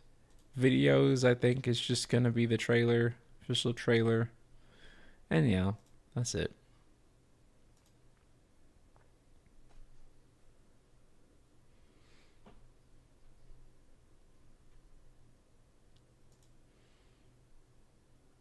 This might be one of those gaming secrets that'll forever stay quiet, like Kojima's fallout with Konami. I feel like we'll get details on that stuff too, right? Because I feel like stuff like that eventually NDAs are up. Eventually, like people retire. Eventually, people are allowed to talk about stuff, and even if it's not them, people close to them years later will eventually come out and talk about it. Love your Versus 13 videos. You're a true Versus truther, Prince. I'll thank you. I try to be, because I just think like what they did to him was so wrong, and I'm just gonna give you like guys like a nuclear take because I know that like things have like there's like an anti Nomada sentiment that some FF fans have, but I'm not one of those. Um, Not to say that I don't have criticism of any of his works. That is certainly not true. There are some things, Stranger of Paradise, that I'm like, bro, you did not cook with this at all. You tried, but I don't like this. But I'm just gonna say it. I think they should like let him be a creative visionary for Final Fantasy 17.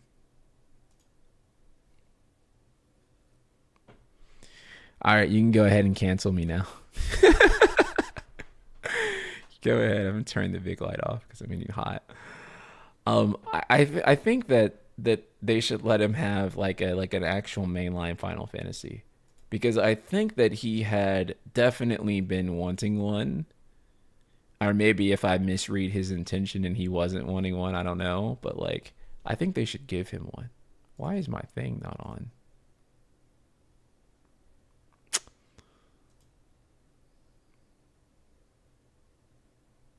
I'm gonna freeze for a second.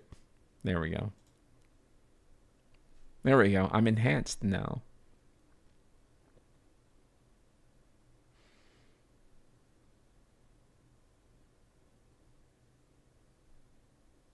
I do like Stranger of Paradise's combat more than Final Fantasy 16's. That much I can say. I actually think that 16's combat was like a step back from Stranger of Paradise, but the issues I had with Stranger of Paradise were not necessarily about the combat. It's about the gear system and the story and like the fact that the whole project was so jank and low budget in like the worst ways. I'd be surprised if the story of 17 is set in stone at this point. I think that they have the story ready further along than people think, but not like in a playable state. Like I think it is uh being worked on. I don't think it's like, oh yeah, you can play Final Fantasy 17 right now. No, I think that they right now they have a story and I think that they probably have like characters and they probably have some animations and like probably have like a prototype build of like what the combat looks like, but yeah.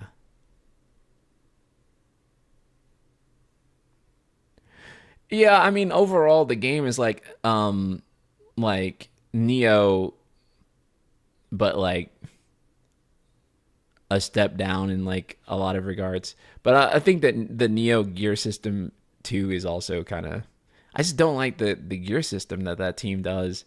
But also, again, I think a lot of the problems I have was just like I thought that the story idea, 10 out of 10 story idea, and like 5 out of 10 story execution. And yeah, I think that was kind of like a problem with it. It was a great story idea, but it was just so it was so poorly put together in like most aspects. A lot of the problems were with are well, I guess appear to be on Koei Tecmo's side, but you really don't know until like you hear the actual details of development, and then you find out that like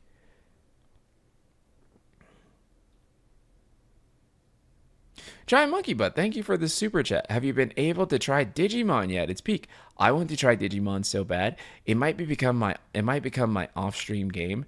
Essentially, like what I'm playing right now is I just finished up with Silent Hill F, and that is an incredible game. Please play it if you haven't played it. It's awesome. I'm going to do a video on Silent Hill F soon. Look forward to it. And then I might just fuck around and play Digimon Time Stranger off stream because I'm a Digimon nerd. And yeah, the fact that there's a good Digimon game in existence is like enough for me to like cave because there's only like maybe like 2 or 3 good Digimon games. I just kind of want 17 to go back to Evilease, just different era again. I don't want 17 to be Evilease and I don't want it to be medieval. I think there's been enough of that with 16 and with, I mean, 14's already been ongoing and stuff like that. And 14 does have different stuff like going on, you know, like Latin America and other places. But did you get all the endings in Silent Hill F? Yes, I did. Fucking maybe my narrative of the year, actually. I know that's controversial to say in a year where E33 existed. Now, I love E33, obviously, but I think that's kind of like the small, more personal, intimate stakes of, and I mean, that could be said of E33 too, but I think the way that Silent Hill F portrayed all of that maybe spoke to me personally on a level where I had like some, and not like some issues with the way Act 3 played out that I think could have made E33 better and could have made its core conflict a little bit better, that I think that they glazed over and left to subtext, which is fine, which I'm actually, you know, usually kind of a fan of, but I think it caused people to perceive the game in a way that I think is reductive. And I mean, people who like the game can sometimes perceive it in a way that I find reductive and kind of diminish actually the moral grayness of the story that, in my opinion, is actually what made the game ultimately interesting. A lot of people seem to want to remove the aspect of the game that made it interesting in favor of more straightforward, morally objective things that I think make the game profoundly less interesting and kind of mute what the game has to say, and make it just kind of like a thing where it's just like the moral of the whole game is just let go, bro. And I think that Act 3 could have been structured in a way that pushed that subtext to the forward, or to like the foreground a little bit more, so that people didn't leave with that conclusion. And that's really like my only big narrative criticism of E33, but it is kind of like, it does kind of make the third act a little weird for me. We were talking about like my Silent Hill F is my narrative of the year, I think. And also that I don't want FF17 to be medieval or go back, or I don't think it should like go back to any previous thing.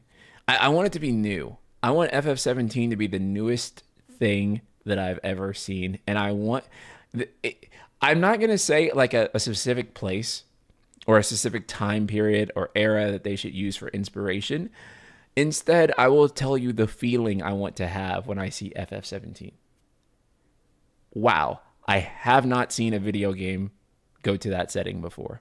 Or I do not know too many video games that have gone to that setting before with this budget, with these graphics. Holy shit, this is like nothing else.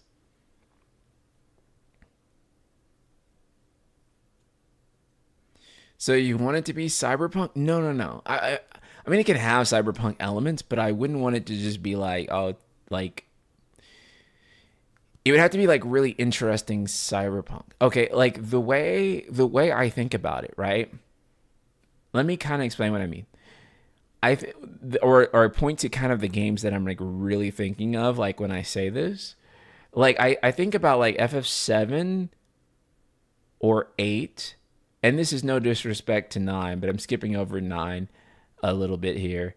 7, 8, 10, 13, and maybe versus 13 and 15.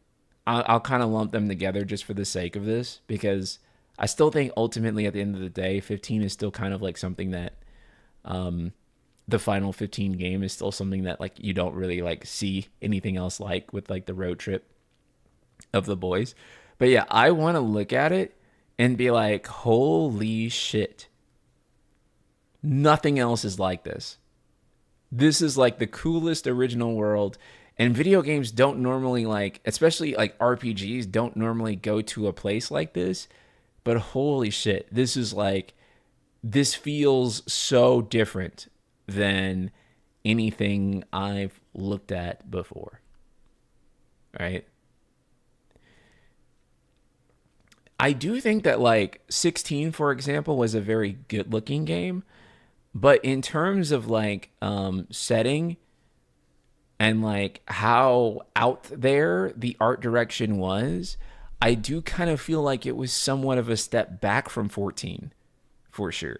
Because I do think that you can look at locations in 14, and obviously they don't have the big budget presentation of 16, but they're a lot more creative and interesting to look at. Whereas I felt like with 16, with landscapes and stuff, like you look out into like the vista, and what really makes a lot of the landscape stand out is the mother crystal, but you destroy the mother crystal, right? And then once primogenesis happens and all the lighting turns purple, it starts to make the game look really ugly, right? Like I feel like there had to be like a more aesthetic way of doing things.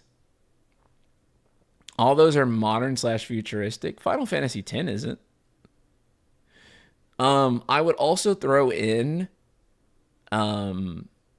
Agni's Philosophy, even though it's a tech demo. That's the type of thing I want to see is Agni's Philosophy, right? Like Agni's Philosophy doesn't look like any other game out there. And I don't know why they didn't just turn that into a mainline title. Instead, it like the very like breadcrumbs of it got turned into Forspoken. I know that's like tragic, but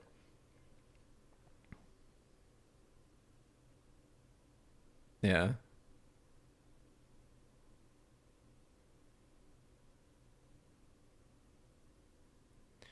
Yeah, I still feel like the Southwest Asian influence of Agni's Philosophy would be like something that's like great, like straight up. Imagine making a Final Fantasy game with like Middle Eastern aesthetics, right? Like, and we, I mean, or like even like you don't even have to go to like Middle East. You can go to like India, for example. Like imagine, and we kind of got a taste of this with Thavnir in Final Fantasy 14 Endwalker, but like imagine like Final Fantasy 17's like it's like okay we have it's fucking India or some shit. Or even if we're gonna do Europe again, can we not do Western Europe? Can we do Eastern Europe? Can we do like Russia or something? 'Cause there's a lot of like Russian architecture that I think is like really interesting. But like Western Europe is out for me personally. I feel like we've done it enough. I feel like Western Europe in like video games in general has been done to like to high hell. So if we can do Eastern Europe, or if we can do like India, or we can do um uh you know various cultures in like Southwest Asia or East Asia, that would be more interesting to me than um like here is Western Europe again. That's kind of like where I'm at. It's the most common aesthetic in games. I'm pretty sure. I could be wrong, but I'm tired of it too. No, it's super common, right? Like you can name like 1,000 trillion games that take place in Western Europe, and not just games, but just like media in general. It's like very, very, very common. So I'm kind of like I want FF17 to be something like out there, like super out there. Again, the 14 expansions and also FF10 are kind of like the most shining example of this, where they did non-Western European locations, and it was really interesting. Australia would be an inch. Actually, Final Fantasy Australia would go fucking hard, dude. Like, imagine the protagonist like wakes up and like at the beginning of a game, and a kangaroo is just banging on the fucking door. And then you start, and like that's like the fucking tutorial is that you're fighting like this like Final Fantasy like kangaroo and shit, and that would go crazy. Yeah. Again, I also think that like not all of Europe is off like limits. Of course, I just like it's just like specifically like the same like couple of countries in like Western Europe. I feel like, and not just Final Fantasy, but like media in general has done those like to death. And so I'm like where else can we go that like setting wise does not like we've already done that. And I think that like 14 is already like kind of like, you know, given a lot of good inspiration for like where they could go, right?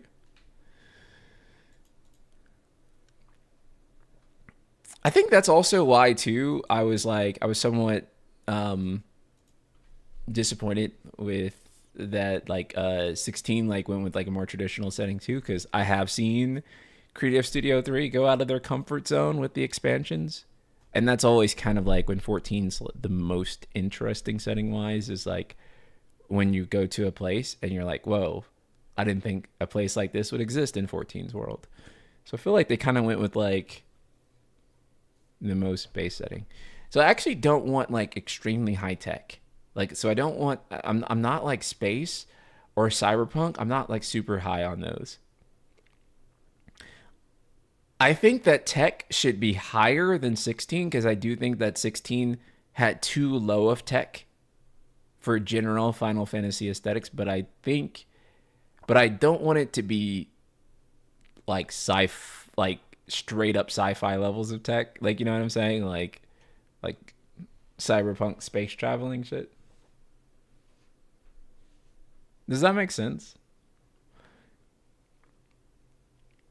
Yeah, yeah, I like Magitech type shit. Like that's what I'm into, right? Like not like not let's not make it like, you know, supremely like cyberpunk, but I like maybe Magitech, maybe steampunk, that type of thing.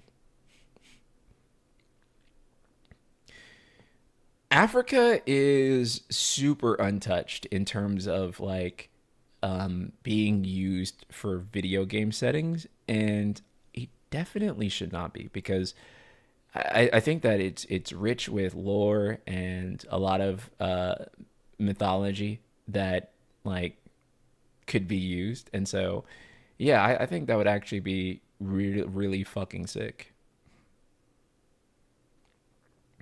I think that like you know kind of like I guess yeah like someone had said yeah, yeah, had said that like a Mediterranean Final Fantasy that would actually be cool, right? Because if you do like the world map and you kind of make it like Mediterranean, you could actually have like uh you could include like maybe Egyptian culture and like some like African cultures and then Asian cultures and then like some European cultures, and that alone will make for like a really interesting blend of settings and architecture and all that kind of other stuff. When's the next Terminally Online Gamers? Man, we have been like trying to get back together and do another episode soon. We are aiming to have something out by the end of this month. We're gonna get back on the horse. I know it's like we did 3 episodes regularly and then we kind of fell off, but we're getting back. We're getting back. It's happening.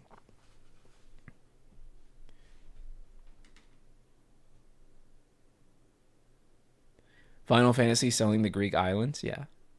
Yeah, there's so many interesting locations that they can visit, but I think that like 16 is kind of like the ultimate Western European FF game.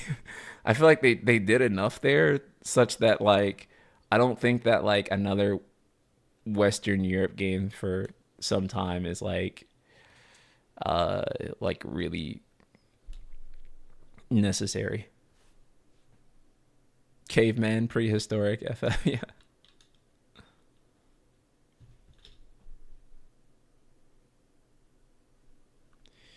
Yeah, I do kind of want the next one to lean into Nomura aesthetics a little bit too. Oh yes, I did see the Pokemon leaks. It's crazy that they make those games with like $13 million. It's not too surprising though. I mean, they look low budget as hell, so Wait, is 8.0 going to be Nordic? Is that just you guessing, or is there like, do you know that? Was FF13 too futuristic? Um, no, I don't think it was too futuristic. I think FF13 is as futuristic as I would go though for Final Fantasy.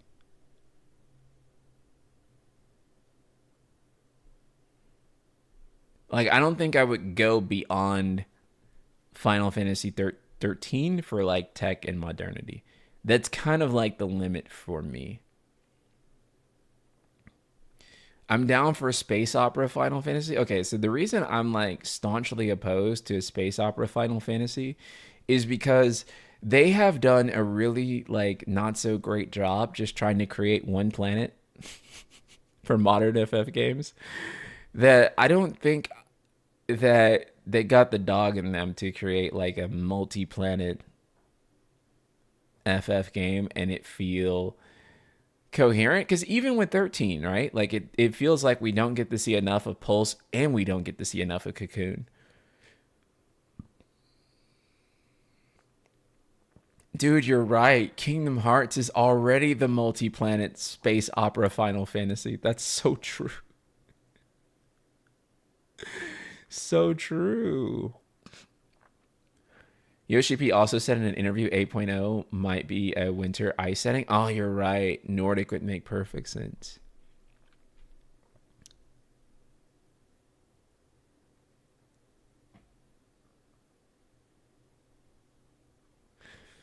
Yeah, I don't know. I think a medium tech, medium tech would be good. Danny, I appreciate you, man.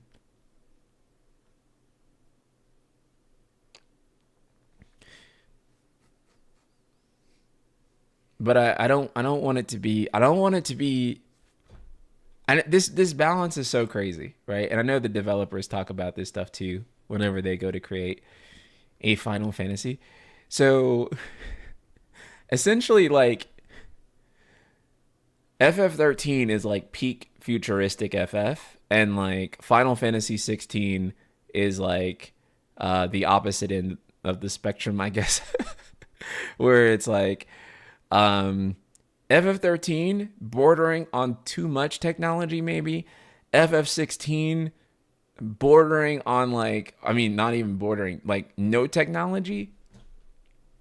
And so it's weird because I feel like if you go too high tech, then it feels like it's not FF. But if you go too low tech, then it also feels like, is this even Final Fantasy? Because it's supposed to be, and that's also kind of the thing too, is that Final Fantasy is supposed to be not just Final Fantasy, but it also has or fantasy, but it also has like a sci-fi twist to it. Like it also has like, yeah, you can still have high tech but fantastical, right?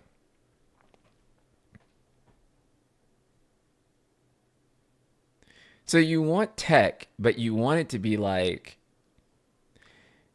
isn't FF4 more so? So FF4 is like the perfect example of like what I mean about like the perfect blend of like the sci-fi and the fantasy, because FF4 is like a very high fantasy looking world, and then it's also got like some crazy ass sci-fi like shit in it too. But it's a blend, you know what I'm saying? And so it's not like FF10 also, yes, because FF10 you have Machina, you have Xanarkand, and lots of like super advanced tech, but then um, it's also low tech too. So it's high tech and low tech simultaneously. Final Fantasy Versus and 15 also have like that similar idea where you have like, actually more so Versus, because 15 kind of replaced them with like the Magitech soldiers. But like in Versus, what you had was that you'd have knights that were wearing medieval armor and they had like machine guns. I just now realized FF13 was the opposite of older FF game where it starts out in tech, then goes to the fantasy. You're right, actually. It's a good point. I never thought about that.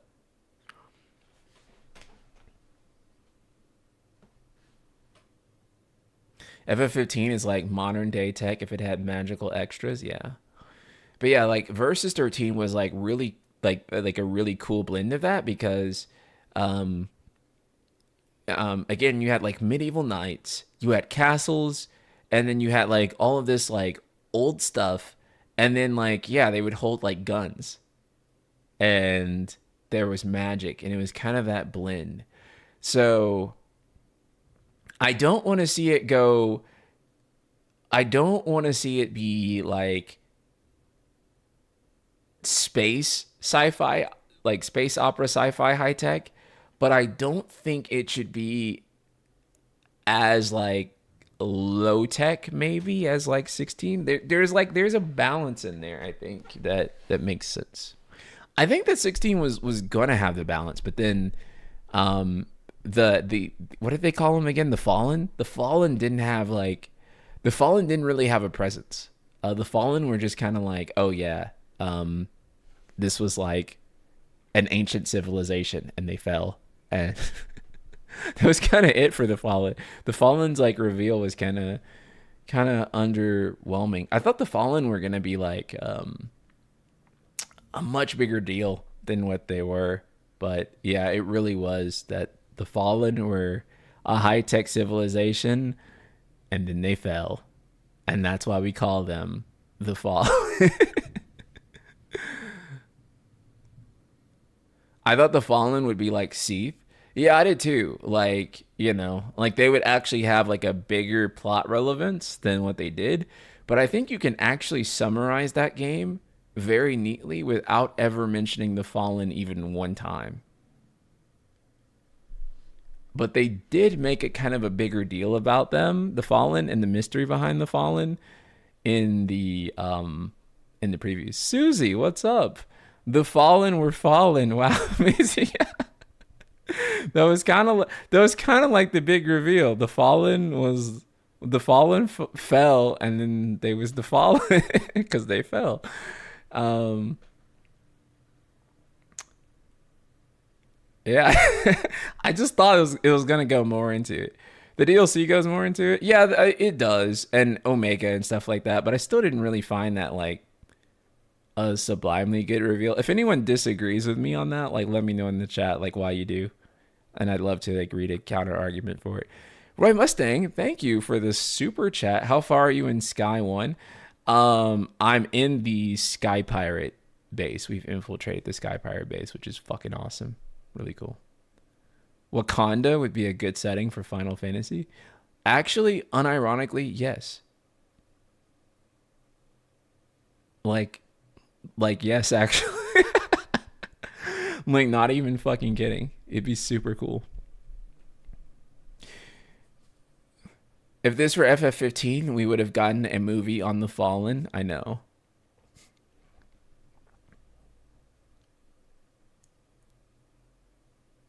I hear Sky Pirate and immediately think I'm Captain Bosch. It's so true. But yeah, I don't know. I want a good blend of tech and fantasy. I do think that like 10 is a perfect example of that. I think 4 is a perfect example of that.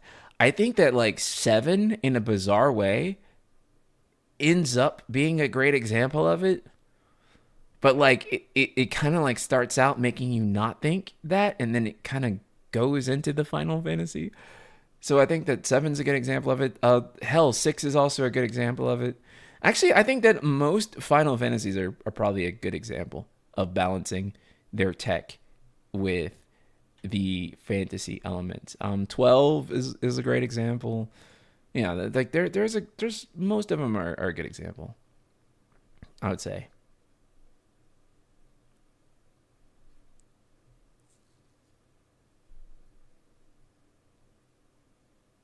6 through 10 balance it the best overall. Yes, even 9 IMO.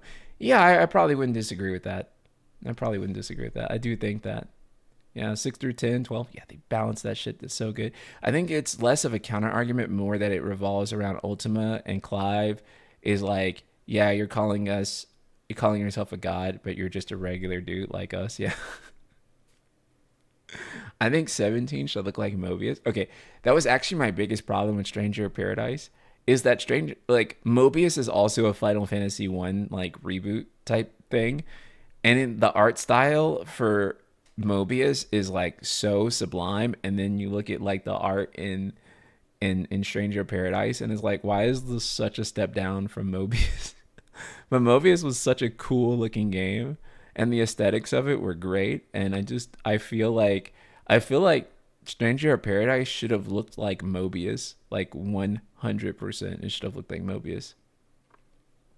Stranger of Paradise should have been a Mobius reimagining, like how Octopath Zero is a reimagining of Champions of the Continent. 1 trillion%. 100 trillion%. That's exactly what it should have been. I still do not understand why it's not that. I still do not understand why they did not make that, because it's both Creative Studio 1, and it's both like the same concept of like, we're going to reboot Final Fantasy 1 as like this different type of game, and I just don't get like, I don't know.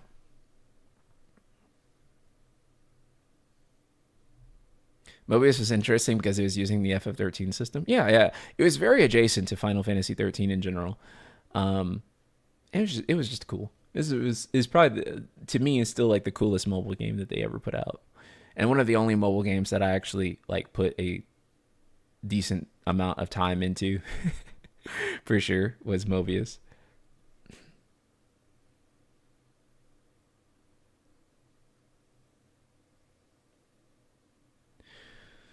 Mobius is the last new world from Kitase, so if 17 is done by Creative Studio 1, it'll probably look like Mobius slash Final Fantasy 13. I'm okay with that.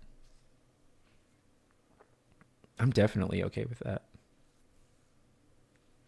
Because I think that the kind of like Nomura era aesthetics are what have really popularized and made FF stand out a lot for sure.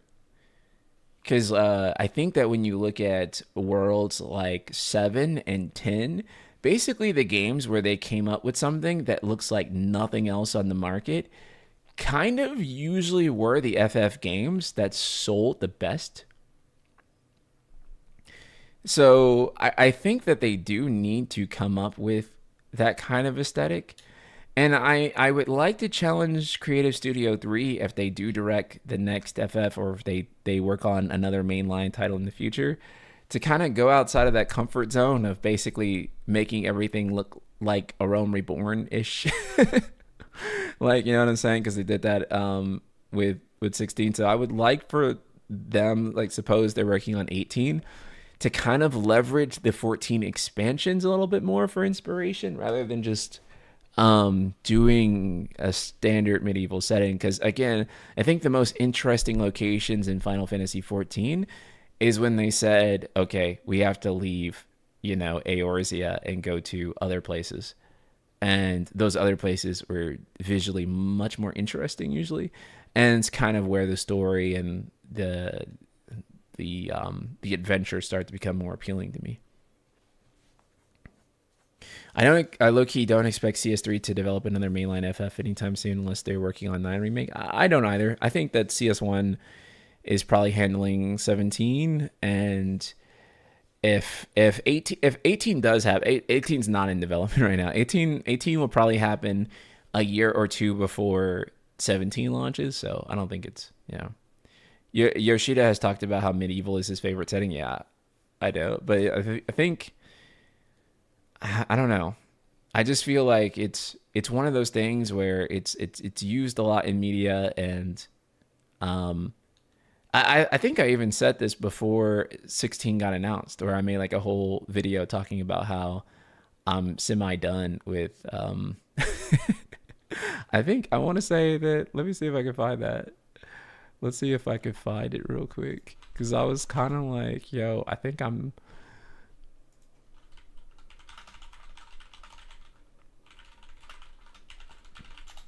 um dang. I know I had Lise as the thumbnail for it.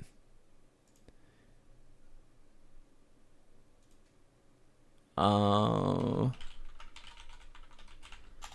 God damn. Let me look for it. We have to go through all of these videos. I think it was like a stream clipped video too. So let's, can we find it?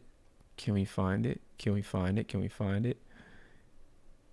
Oh my God, I upload so much. And yet I don't remember the title of that video whatsoever. Okay. Hold on, guys. I'm gonna find it. I found it. I found it. Oh my gosh, I look so fucking different here. Let's watch this. I look so different. Let me grab my headset. Oh, this should be fun.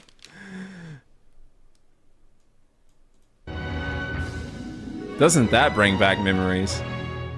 You guys want to know a funny story about this animation here and like who made it? It's like really basically I was at a friend's birthday party and basically, and they were talking about like we were talking about like what content we watched on YouTube. And this is back when I didn't really make many face videos. So this guy says, "Oh yeah, I watch like a lot of Night Sky Prince," and like he was just like listing off like a lot of like creators he watched, and I was like, "Really? You watch a lot of Night Sky Prince?" And he's like, "Oh yeah, I really like that guy." And I was like, "Did you know?" And everyone's just like, everyone's kind of like giggling because they know. I'm like, "Did you know that I'm Night Sky Prince?" And he's like, "No fucking way. Talk again." And I'm like, "Welcome back, Ultima Weapon." Because that used to be like the intro. And he's like, "No fucking way." And like, yeah. And then like he did like visual effects stuff. And he was like, "Bro, let me design like your intro thing. I'm like, let me like redesign it." And so that's actually how I got this with like the cool like little you see it right here. Oh fuck, it's so fast. But basically like the engine blade from, yeah, there you go. And then he like was able to like do this animation and make like this like little engine blade shoot across. And yeah. You talk way different back in your videos back then. Dude, I talk different because my voice changed. And you don't realize this, but your voice is changing too. But it's only something that like YouTubers like really, or like content creators in general like really have like documentation of, because we record our voices every day. So I have to like listen to how I sound every day. And the reason my voice sounded like that is because that's how I sounded like when I was like a 20-year-old fuck ass kid. And now I'm a grown man and I sound like this, and my voice is deeper. And that's the thing. And everyone's voice is changing, but like you like really don't realize it. And so yeah, my voice will change a lot. You know whose voice like changed quite a bit? Like when I go back and like listen to him nowadays, I like Mike from like Resident Art. Go back and like listen to like some of his older videos, and Mike sounds hella different now. But yeah, that's like an example. I think the only, you know who sounds the same to me throughout all the years? Maybe if I go back to his older videos, he sounds different, but Pez still sounds the same to me. He's eternal. I don't think he he ages. But yeah, it's pretty normal. I always wonder, what song did you use in your intro? Did you compose it yourself? Oh man. Oh man. You know what song it is? You know what song it is? Hold on. Let me see if I can find it.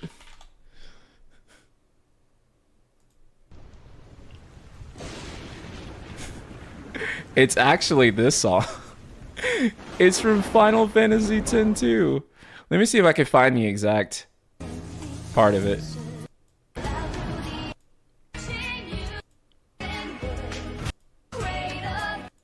Trying to find the part of it that you could hear it in the song.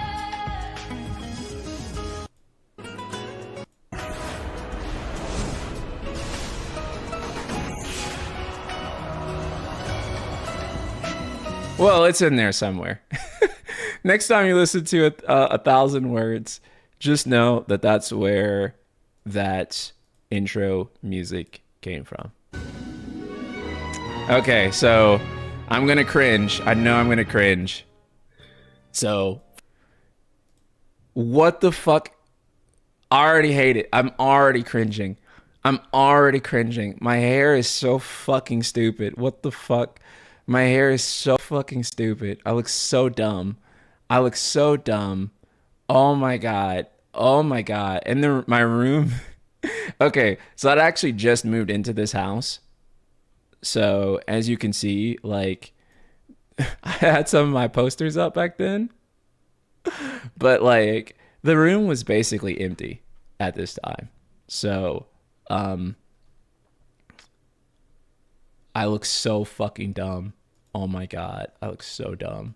Final Fantasy, not 14, not 15, Final Fantasy 16. Oh my god, shut the fuck up, you nerd.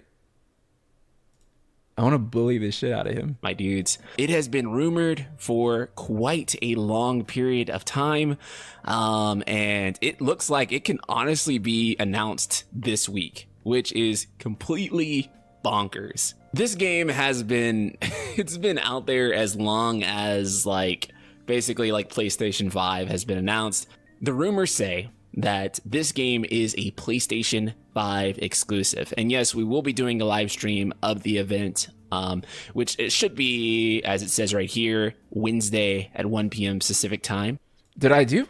Was this my wish list? A new Final Fantasy 14 expansion the next year.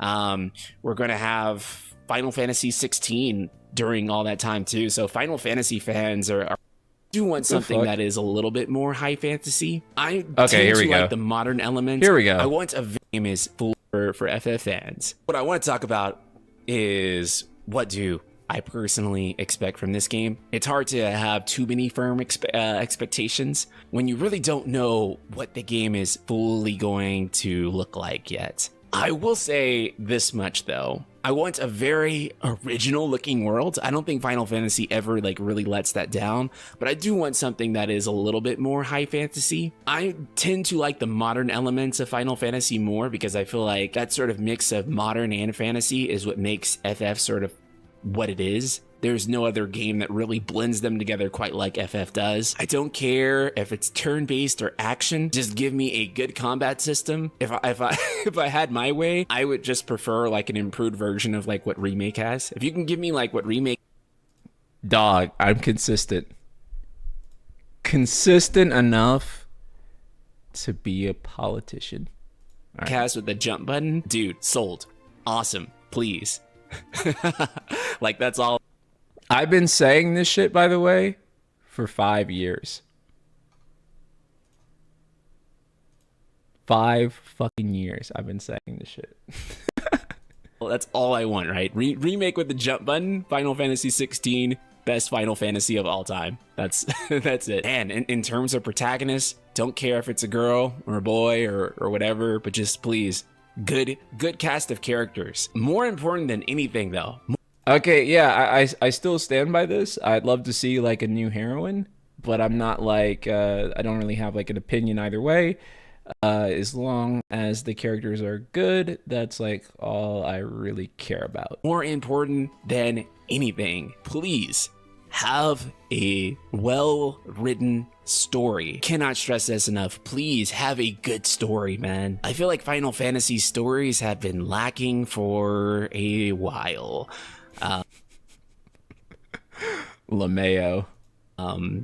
Especially for the Final Fantasies that are mainline. I'm just talking about how I feel about plot ghosts and all that other stuff. But really, I'm more so talking about 13 and 15 and where those games sort of sat with me. Motherfucker said plot goes. Even 12 to some degree, but a lot lesser degree than, say, Final Fantasy 13 and 15, which really just kind of dropped the ball, I believe, in the consensus. Okay, so I have like somewhat adjusted takes on this, like somewhat. I think that the problem with 15 story is it's just really it's just fucking incomplete. Like that's like the biggest problem with it. Nowadays, I don't know if I would necessarily say that I think 13 story is I don't think 13's core story is bad. I just think that it makes a lot of missteps that make people check the fuck out of it. Like a lot of the dialogue and the voice direction. I don't think like the core story of 13's like bad though. I think. I don't know. I'm waiting till there's a remaster and I get to go back and revisit it. But I don't think I'd be as harsh on 13 story nowadays. I would just be like, if they could like re-record and redo some of the scenes to like make the dialogue a little bit more grounded and like rework some stuff. Yeah, I think the story would go over fine. I don't think it's like a terrible story necessarily. But this 15 is just not complete. Like I'm sorry, it's like the story in it is like missing so much shit, and it is just not a complete story. It's not a complete tale. There's so much shit missing. Yeah. Of most Final Fantasy fans, and I feel like they could honestly do just so much more. But in order to really tell a good story for Final Fantasy, they need to nail the characters. They need to have a story that's actually compelling and rooted in something that real normal human beings can relate to. I feel like 15, they almost nailed that too, with the whole rite of passage to become king, hanging out with your bros in the car. I do not care if it's linear or open world, I'll say that much. Bro, I love how this motherfucker just like randomly turned a light on at this point. Like he didn't even have that shit on before. This guy is dumb. I hope nobody watches his shit on YouTube because this shit is trash, dog. But I do hope, regardless of which, that there is some good piecing involved. If they piecing, dumbass, go open world, I hope that the open world structure is full of stuff to do, and it doesn't feel necessarily barren in the way that I felt that Final Fantasy 15's world can sometimes feel. If they go linear, I hope they go with wide linearity so that it constantly feels like the pacing is set right.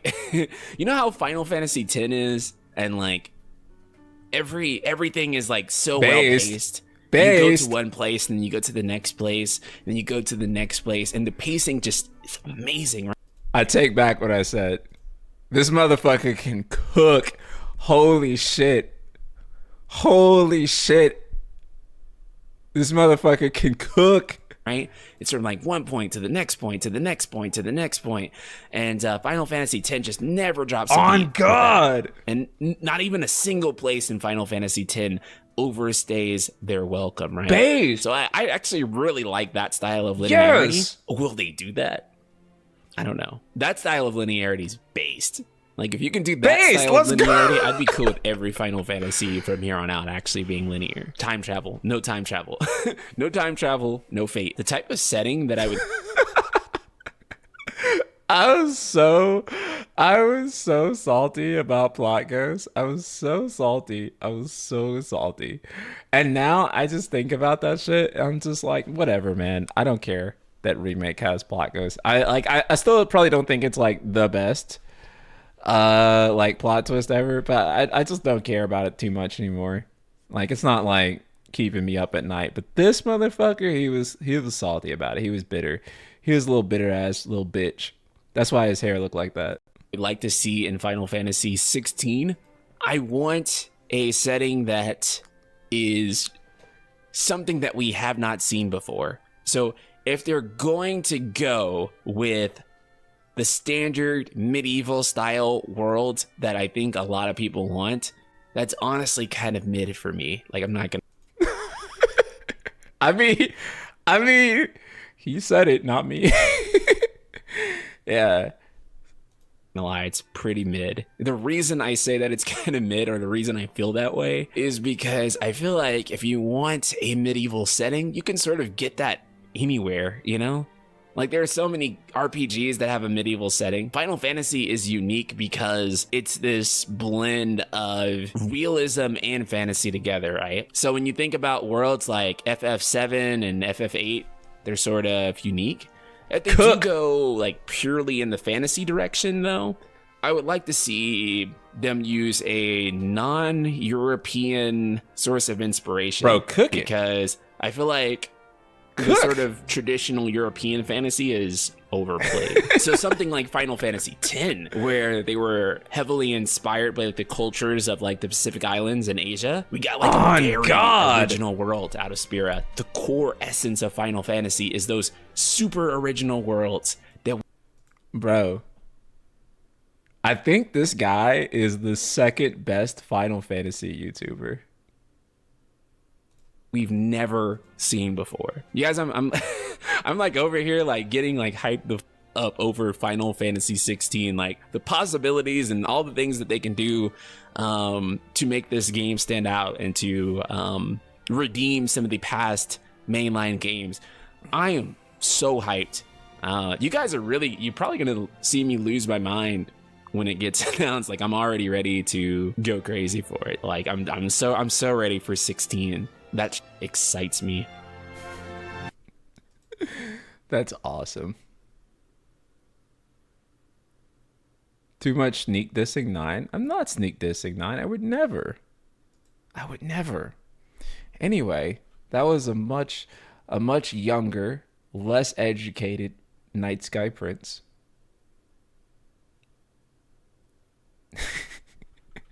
Giving his opinions on Final Fantasy 16. It's actually very funny because I feel like, or not 16, or like the next mainline title at the time, which was before 16 was announced, a much more naive NSP. Yeah, a NSP that was very jaded by plot ghosts versus the NSP now that like I don't even give a fuck about like that stuff anymore. Like, I don't even care.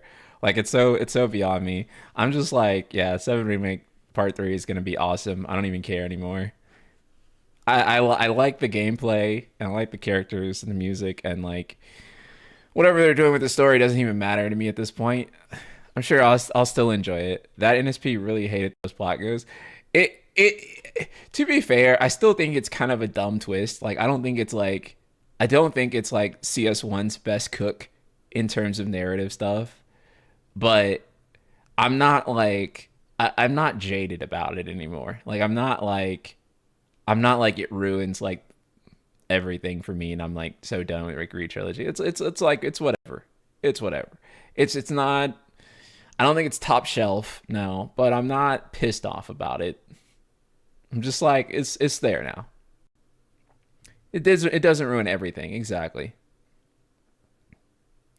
It's a dumb twist that might even be pointless twist if what they're saying about Part 3 is true.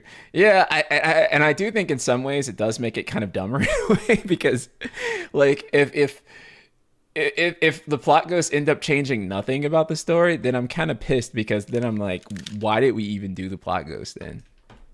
We could have just skipped the plot ghost entirely and just got to the point. So I do want them to matter. Like, I don't want it to be like insignificant to the point of where this is just expanded lore. We just added more shit. Because people will say expanded lore, like that's just like some like flat good thing that like happens. But I'm like, no, I like, if the lore is expanding, then I need the story to also expand and have like different layers of depth than it had previously. And I don't think that like just it being like yeah. Okay. NSP, will you do a Night Sky King video someday? I've actually thought about bringing Night Sky King back, but if I'm going to bring it back, it's going to be a short channel probably, because bluntly speaking, the Night Sky King videos take a long time to make. They're really hard to script and to come up with, and they require a ton of edits. So I do want to do it, but I would do it as like a shorts channel. And I think it would be better as a shorts channel because as a shorts channel, I could just make whatever the fuck and it'd be really funny. So that's actually how I would bring NSK back. I'm still thinking about it. What about Night Sky Peasant? Yeah, that'll be like my gym account, my fitness influencer. Okay. I think we're gonna end stream for today because I have to go to the gym actually right now in order to meet my family up for dinner. So if you're on Twitch, we're going to raid Frankie. Please go show her some love. And if you're on YouTube, go watch my goddamn Kingdom Hearts essay. I love you, and I'll see you all.